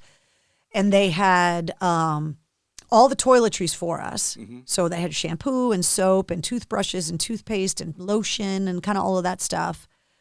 But we didn't have clean clothes. No. So we took the first amazing shower in weeks. Yeah. And had to put dirty clothes back on. One that I didn't have to wear like flip-flops in. Yeah, because we had to wear shower shoes. Yeah, it's gross. And then we went into like the area. Do you remember the weird celebrity sighting we had? I do. So we go in there and there's like restaurant, all you can eat, mm-hmm. just serve yourself. And then there was a fully stocked bar. And we kept waiting for a waitress. And we're like, "Where's the waitress?" And then we're watching people. Just imagine going into a bar where there's no wait staff and bartenders. No, nothing. There's no a rules. buffet of really good food that you can eat as much of as you want. Yep. And then you go behind the bar and make whatever drink with however much ice, which we hadn't had a lot of, and made whatever drinks we wanted. And so we're sitting there going through, because now we've got good internet. So we're uploading photos and we're taking pictures of each other. And then we look over and I'm like, who is that guy? Like, he looks so familiar. You can't, he's very recognizable. He's a weird dude. It's John Waters. Yeah. The director. From Crybaby. And like with that weird little line mustache. And we're looking at him and we're like, we're trying to get selfies. Before selfies were even a thing. Yeah. Like, we're trying to take pictures. Like, why didn't we just go and talk to him? We probably should have. Like, probably because we were in the midst of getting back into one. Yeah. At the bar. Yeah, seriously. So we spent all the time at the Admiral's Lounge, and then we get on our flight in London and fly home. Mm-hmm. Our luggage arrived wrapped in saran wrap, and the same people that dropped us off picked us up. And the first thing we did was get an iced coffee at Dunkin' Donuts. Yep, another one. It was worth the standing in line. I remember I went home and the Patriots were playing the Chargers that day. And I sat on my couch with a beer and fell asleep and never watched a minute of the Patriots game. I just remembered. We were so tired. It was exhausting. And had been hungover twice. Never mind, we had to go to work the next morning. Right, so we got home on a Sunday. Yeah. And I got home and there was a party. Yeah, I don't know how you could. Which, with like it was all family, right? And so on one hand, it's like, it's really nice. Like, it was overwhelming. You're emotionally, physically. All of it. Spent. All of it. So I remember I went in and broke the CD. And then I took a shower, and then I think I had a glass of red wine, and I ate something, and then I just sat there by myself, and eventually everybody left. Mm-hmm. And then I tried to go to sleep that night, and I couldn't sleep. And I went to work the next day not having slept. Yeah, I fell asleep early in the day, and then same thing. Like, you're just all out of because it's like... You just traveled back in time. Yeah, exactly. And then I remember the next day, you and I went to work, and the boss, this kind of brings it full circle, the boss that had told us to sell all the advertising bumped into us in the hallway, like in the kitchen where like the coffee machine was. Yeah. And he was like, "Oh, you guys are home. I didn't know you guys were home." Yeah. Pretty much something like, glad you guys didn't get killed over there or something like that. Yeah. Glad you made it back. Yeah. And it was like, now I'm back to this. You. Yeah. Like, fuck you. So some of the other, so I wrote this that day. I don't even know if did you read In these? The Office? Yeah. Yeah, you did. Okay. So this I wrote when we got back. A week ago, I was in Afghanistan. I was hunkered down with my guys, which is what we call them now, while the embassy and ISAF HQ were under attack, and I had guys who were total strangers the week before making plans for my safety and thinking of my needs before their own. 2 weeks ago, I was on my way to Afghanistan having no idea what lay in front of me, and I didn't know I would make lifelong friends, and I didn't know that I would witness life-changing events or see the worst that humanity has to offer. Today, I'm sitting in my climate-controlled office, eating microwave food and watching TV. And my guys, well, they are sleeping. Well, I hope they're sleeping. It's the middle of the night in Kabul. If they're not sleeping, it's because bad things are going on. Yep. It took 9 months of planning to get this trip together, and in 2 weeks, it's gone like a blur, and if it weren't for the pictures, I would question whether it happened at all. The people in the office have been congratulating me and Mike on a job well done and asking questions like, how crazy was it really over there? And the truth, you don't want to know. The stories we've heard from the guys, the things that we've seen, are not things that your brain allows you to forget. And once you've heard and seen them, we've only gotten 2 weeks worth, while my guys get a year's worth or more. And for most, this isn't their first or will be their last deployment. And after 10 years of war, getting out with only one deployment is lucky. It's been told by more than one veteran that it's easier over there. The mission is clearly in front of you. You know who the bad guys are. You know what's going on, and you know where you need to be. You're trained and ready, and it's simple. That is not the case back home. It's complicated and messy at home. It's trivial. Lines at Dunkin' Donuts, traffic, gossip, laundry. These are all things that seem like a giant waste of time. 2 weeks ago, we were strangers. A week ago, I was asked by a soldier to pass along a message to his wife if he didn't come back from a mission. Before I left on Saturday, another soldier asked me to visit his sick and pregnant wife in the hospital because he was not going to be home to do it himself. 2 weeks ago, I was a DJ. A week ago, someone said she's not in the unit, and the response from one of my guys was, well, she may as well be. It's impossible for anyone to understand what our soldiers go through when they're sent to war. We've all had the experience with a family member from World War II or Vietnam, and we've heard the stories that they're willing to tell. We've witnessed the dark places that they go to find those stories. It's called the 1,000-yard stare, shell-shocked, or more recently, PTSD and traumatic brain injury. I would never say that I understand them or what they've been through, but what I can say is that I have been allowed not once but twice in my life to see behind the curtain. I've been given this gift to peer briefly into a world that most people will never understand. At the time, as an Army wife, I said, it's an interesting perspective that I know most wives will never have. I found a new respect for my husband at the time and every other person that's worn a uniform for this country and had to defend its honor in the face of hate and evil. How will they be when they get home? How will they get back to normal? And is that even possible? How will their families and friends react to the new person in the old body? How will this generation change the direction of our country as they age? What lessons can be learned from their sacrifice? How do you say thank you for what they have given up because they signed a blank check in service to our country and we cashed it? And how do you say goodbye? I mean, that's 9 years old. Yeah. And that was a perfect recap of it. I mean, you touched on like coming back and things like PTS and life being very trivial here. And yeah, well, that's what you were talking about. That explained it perfectly. It's crazy. It was 9 years ago. I know. Thank you for choosing me, because you did choose me as not like I was the only one raising my hand willing partner to go. In crime. But I mean, it has changed my life. I mean, when I had a little girl, I had quite a few of them come up to me and just like, do you have to worry about one dick or all of them? Wanted to know if it was a boy or a girl. Right.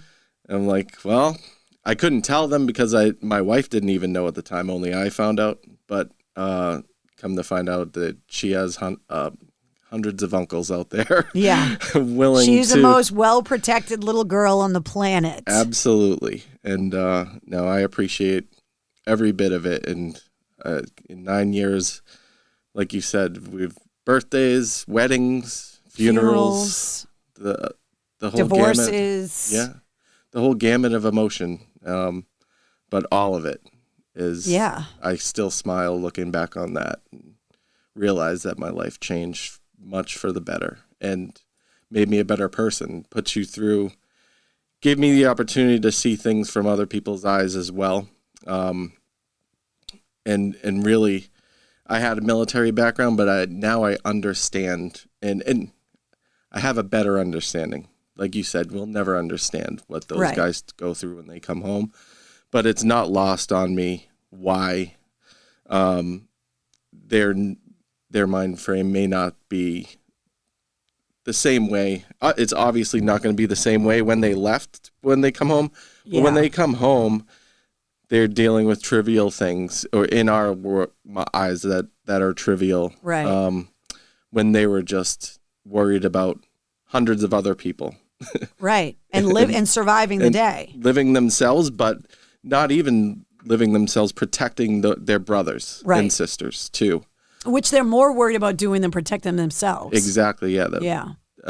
So it gave me a good view into that, and I I'll always be here for any of those guys. Yeah. And as you are. And you have been since you've come home. I know we've done retreats and things like that for them to allow them counseling, late night phone calls and therapy sessions. A lot of barbecues, a lot of parties. There's actually a deployment reunion coming up at the end of October. Oh, goodness. So if anybody is listening to this, that was part of the 182nd Infantry deployment to Afghanistan in 2011 and 2012. I don't want to give out all the details in the podcast, but if you're hearing about the deployment reunion for the first time in this podcast, either reach out to me or reach out to some of your brothers that you served with, because it's getting put together and they're trying to get as many of the guys as they can to get back together 9 years later. That's awesome. Which obviously we've been invited to as well, you know, which means a lot. 9 years later to get invited to go to that, you know? For sure. I mean, we're there for like 3-week clip of their tour, and hopefully, apparently we left a good impression on them, and they think of us as part of the crew too. Yeah. And that's very humbling.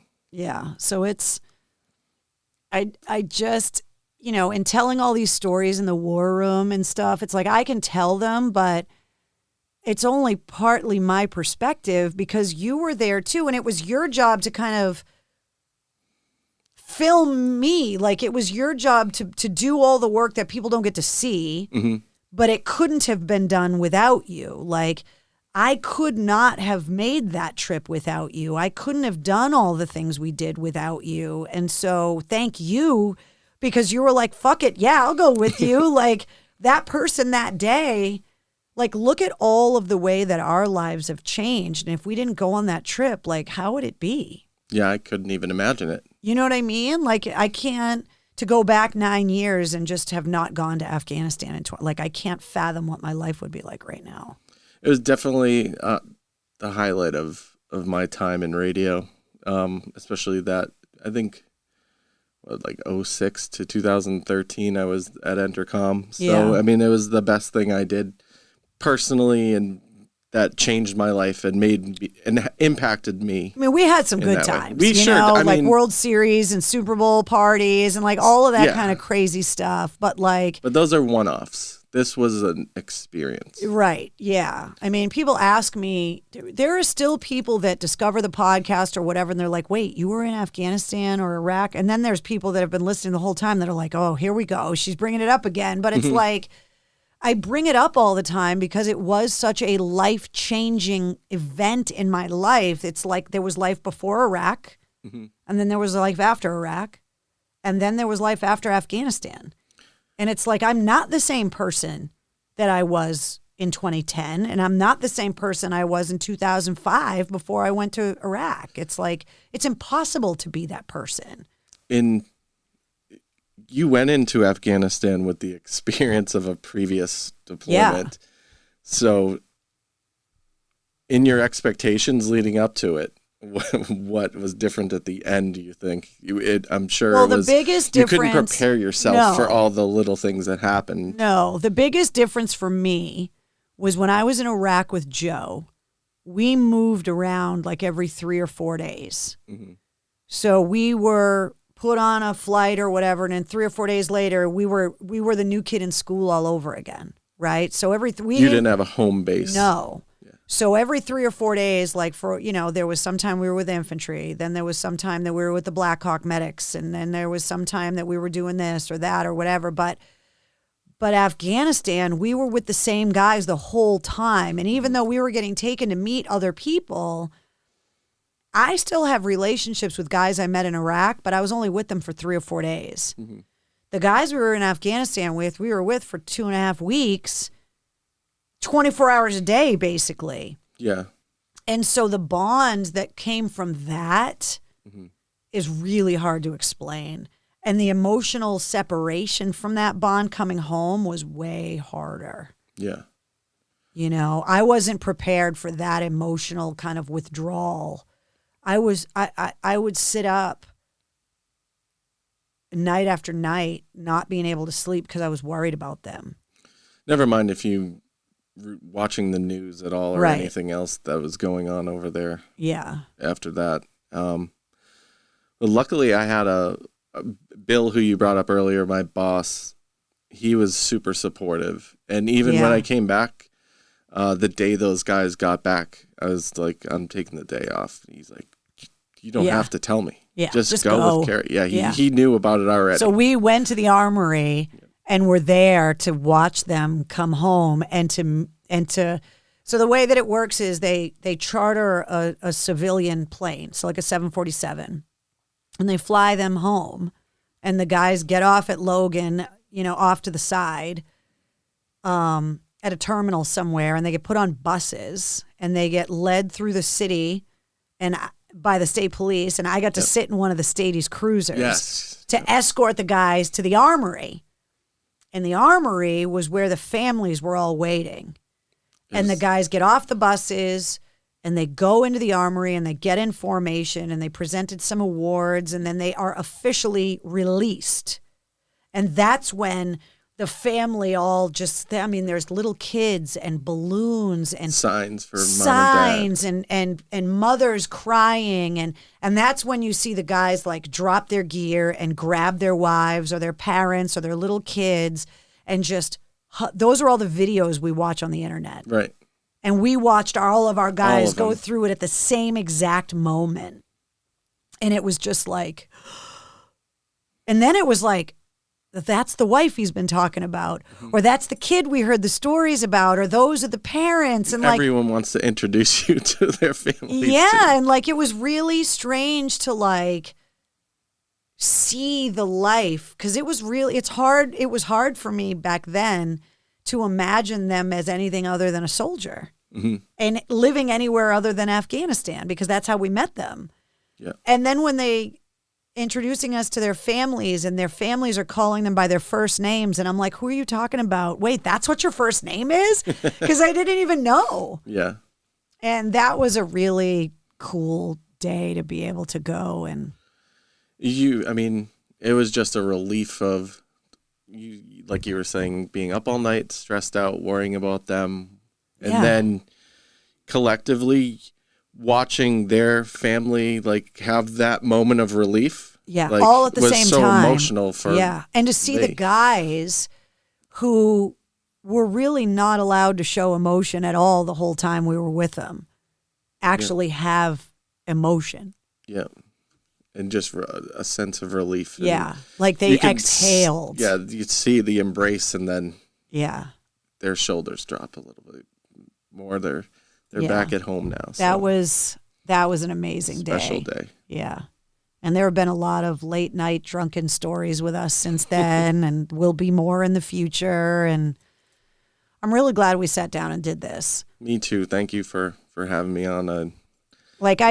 One of the things that I want to use MCHQ for is I really want to give the guys a place to be able to document their stories, like I did with Uncle Froggy. That was awesome. To be able to, before these stories are all gone, before we forget the names of the bases, before we forget names and faces and all the details. It's still, it's 9 years later, and other than taking a second to remember stuff, it's like it happened yesterday for me. Right.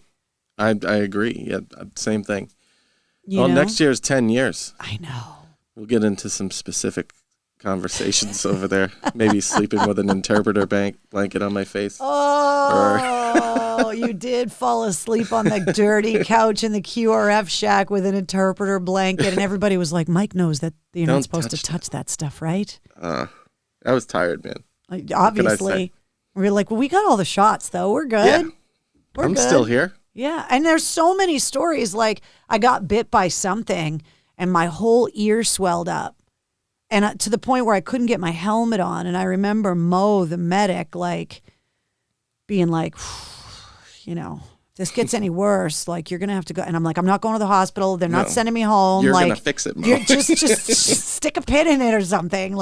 He's like, you got to take your earrings out, Carrie. Your ear is getting so swollen that it's going to eat your earrings. You got to take your earrings out. Man. Yeah.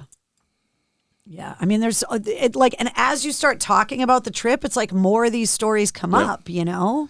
A couple of lost bets, a couple of lost eyebrows. Yeah, somebody did shave their eyebrow off on a bet. Somebody drank a whole bottle of hot sauce Texas on a bet. Pete's. That's right. I did lose a game of spades. Yeah. Which cost me $1,000 restaurant tab, taking the guys out to dinner when they got home. And almost one lost soldier downtown. Yeah, seriously. We went to the Capitol Grill, which was amazing. Thank you to Chris Scott at the Capitol Grill on Boylston Street, who, when I called him and said, these guys just got home from Afghanistan, I want to roll out the red carpet. Like, my idea of roll out the red carpet and Chris Scott's idea of roll out the red carpet, they're two different red carpets. And the people at the Capitol Grill, you know, I mean, they literally treated the guys like royalty that night. As he should. Which was amazing. Appreciate that. Yeah, there's just so many of those kind of stories that it's like, oh my God, like. And since we've been home, ball games, Red Sox games, Patriots games. Yeah. A lot of concerts, obviously. Yeah, a lot of concerts and oh my God. Well, I'm really glad that we recorded all of this so that when we're old and we can't remember shit, that it's there. Yeah. You know, especially like for your daughter, like for her to be able to hear these stories when she gets older about, you know, figuring out like, oh, the pictures and these, that's where you met Uncle so-and-so, you know, It's, oh yeah. Okay. And now, you know, being a military wife again. Yeah. And having him be deployed again now. Yeah. He and I have been together for years now, but newly married. And this is the third deployment just since he and I have been together. Mm-hmm. And to have him gone for a while, it's like this, you know, those trips overseas for me give me perspective. Yeah. You know? And you have a good support system. Well, that's the other thing is that I know I got a bunch of guys back at home that are like, we got your back. Don't worry about it, which means the world too. So, all right. How do we end something like this? I don't know. Well, how about cheers to Sergeant Grace? Absolutely. Cheers to Sergeant Grace and to all of the other guys that, you know. Won't be coming to the reunion next month or something. Yeah, the guys that we've lost since we got home. Because unfortunately, there have been too many of them. Mm-hmm. And so if you're listening to this, there are a lot of guys that are still struggling and they're not talking about it. And, you know, with all the isolation of COVID and all the other financial pressures of the economy and everything else that's going on right now, it's making it harder for people to deal with the struggles they've already been struggling with when the economy was good and things were normal. Right. So reach out to somebody. If you do anything, you listen to this podcast, call somebody and check up on them just to say hi. And you'd be amazed at the difference that you can make in somebody's life if you do that. Absolutely. I'll put some links up to some resources in the description of this podcast. If you think that someone is in crisis, there'll be resources there. But yeah, cheers to them. Cheers.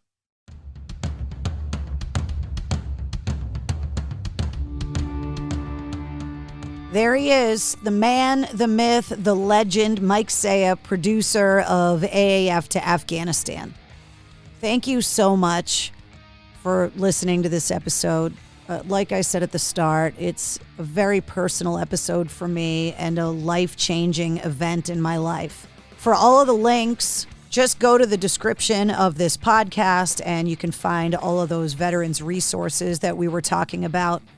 And if you go to the Mistress Carrie Facebook page, which is facebook.com/Mistress Carrie WAAF, there is an AAF to Afghanistan photo album where you can see a ton of pictures from the trip. That's also where you can find me every Tuesday night at 8:30 for cocktails in the War Room.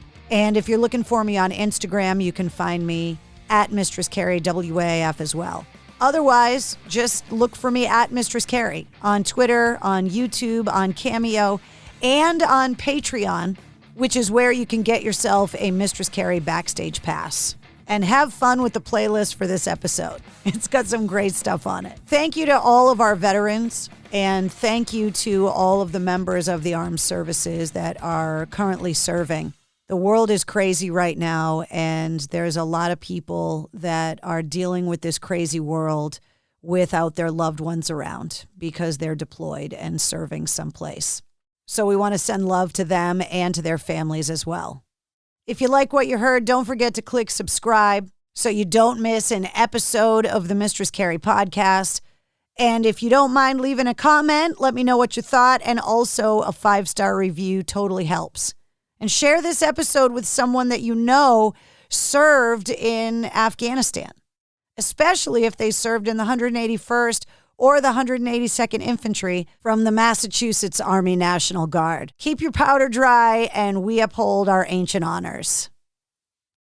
To celebrate joining Pantheon Podcasts, Rock Camp, the podcast, the official podcast of Rock and Roll Fantasy Camp, is giving away a guitar signed by Mike Portnoy of Dream Theater, Marty Friedman, formerly of Megadeth, and legendary shredder Zakk Wylde, plus our rockstar counselors like Vinny Appice, Monty Pittman, and more. To enter to win, simply follow, rate, and review our podcast on your preferred platform, and that's all you have to do. For more information, go to rockcamp.com/podcast.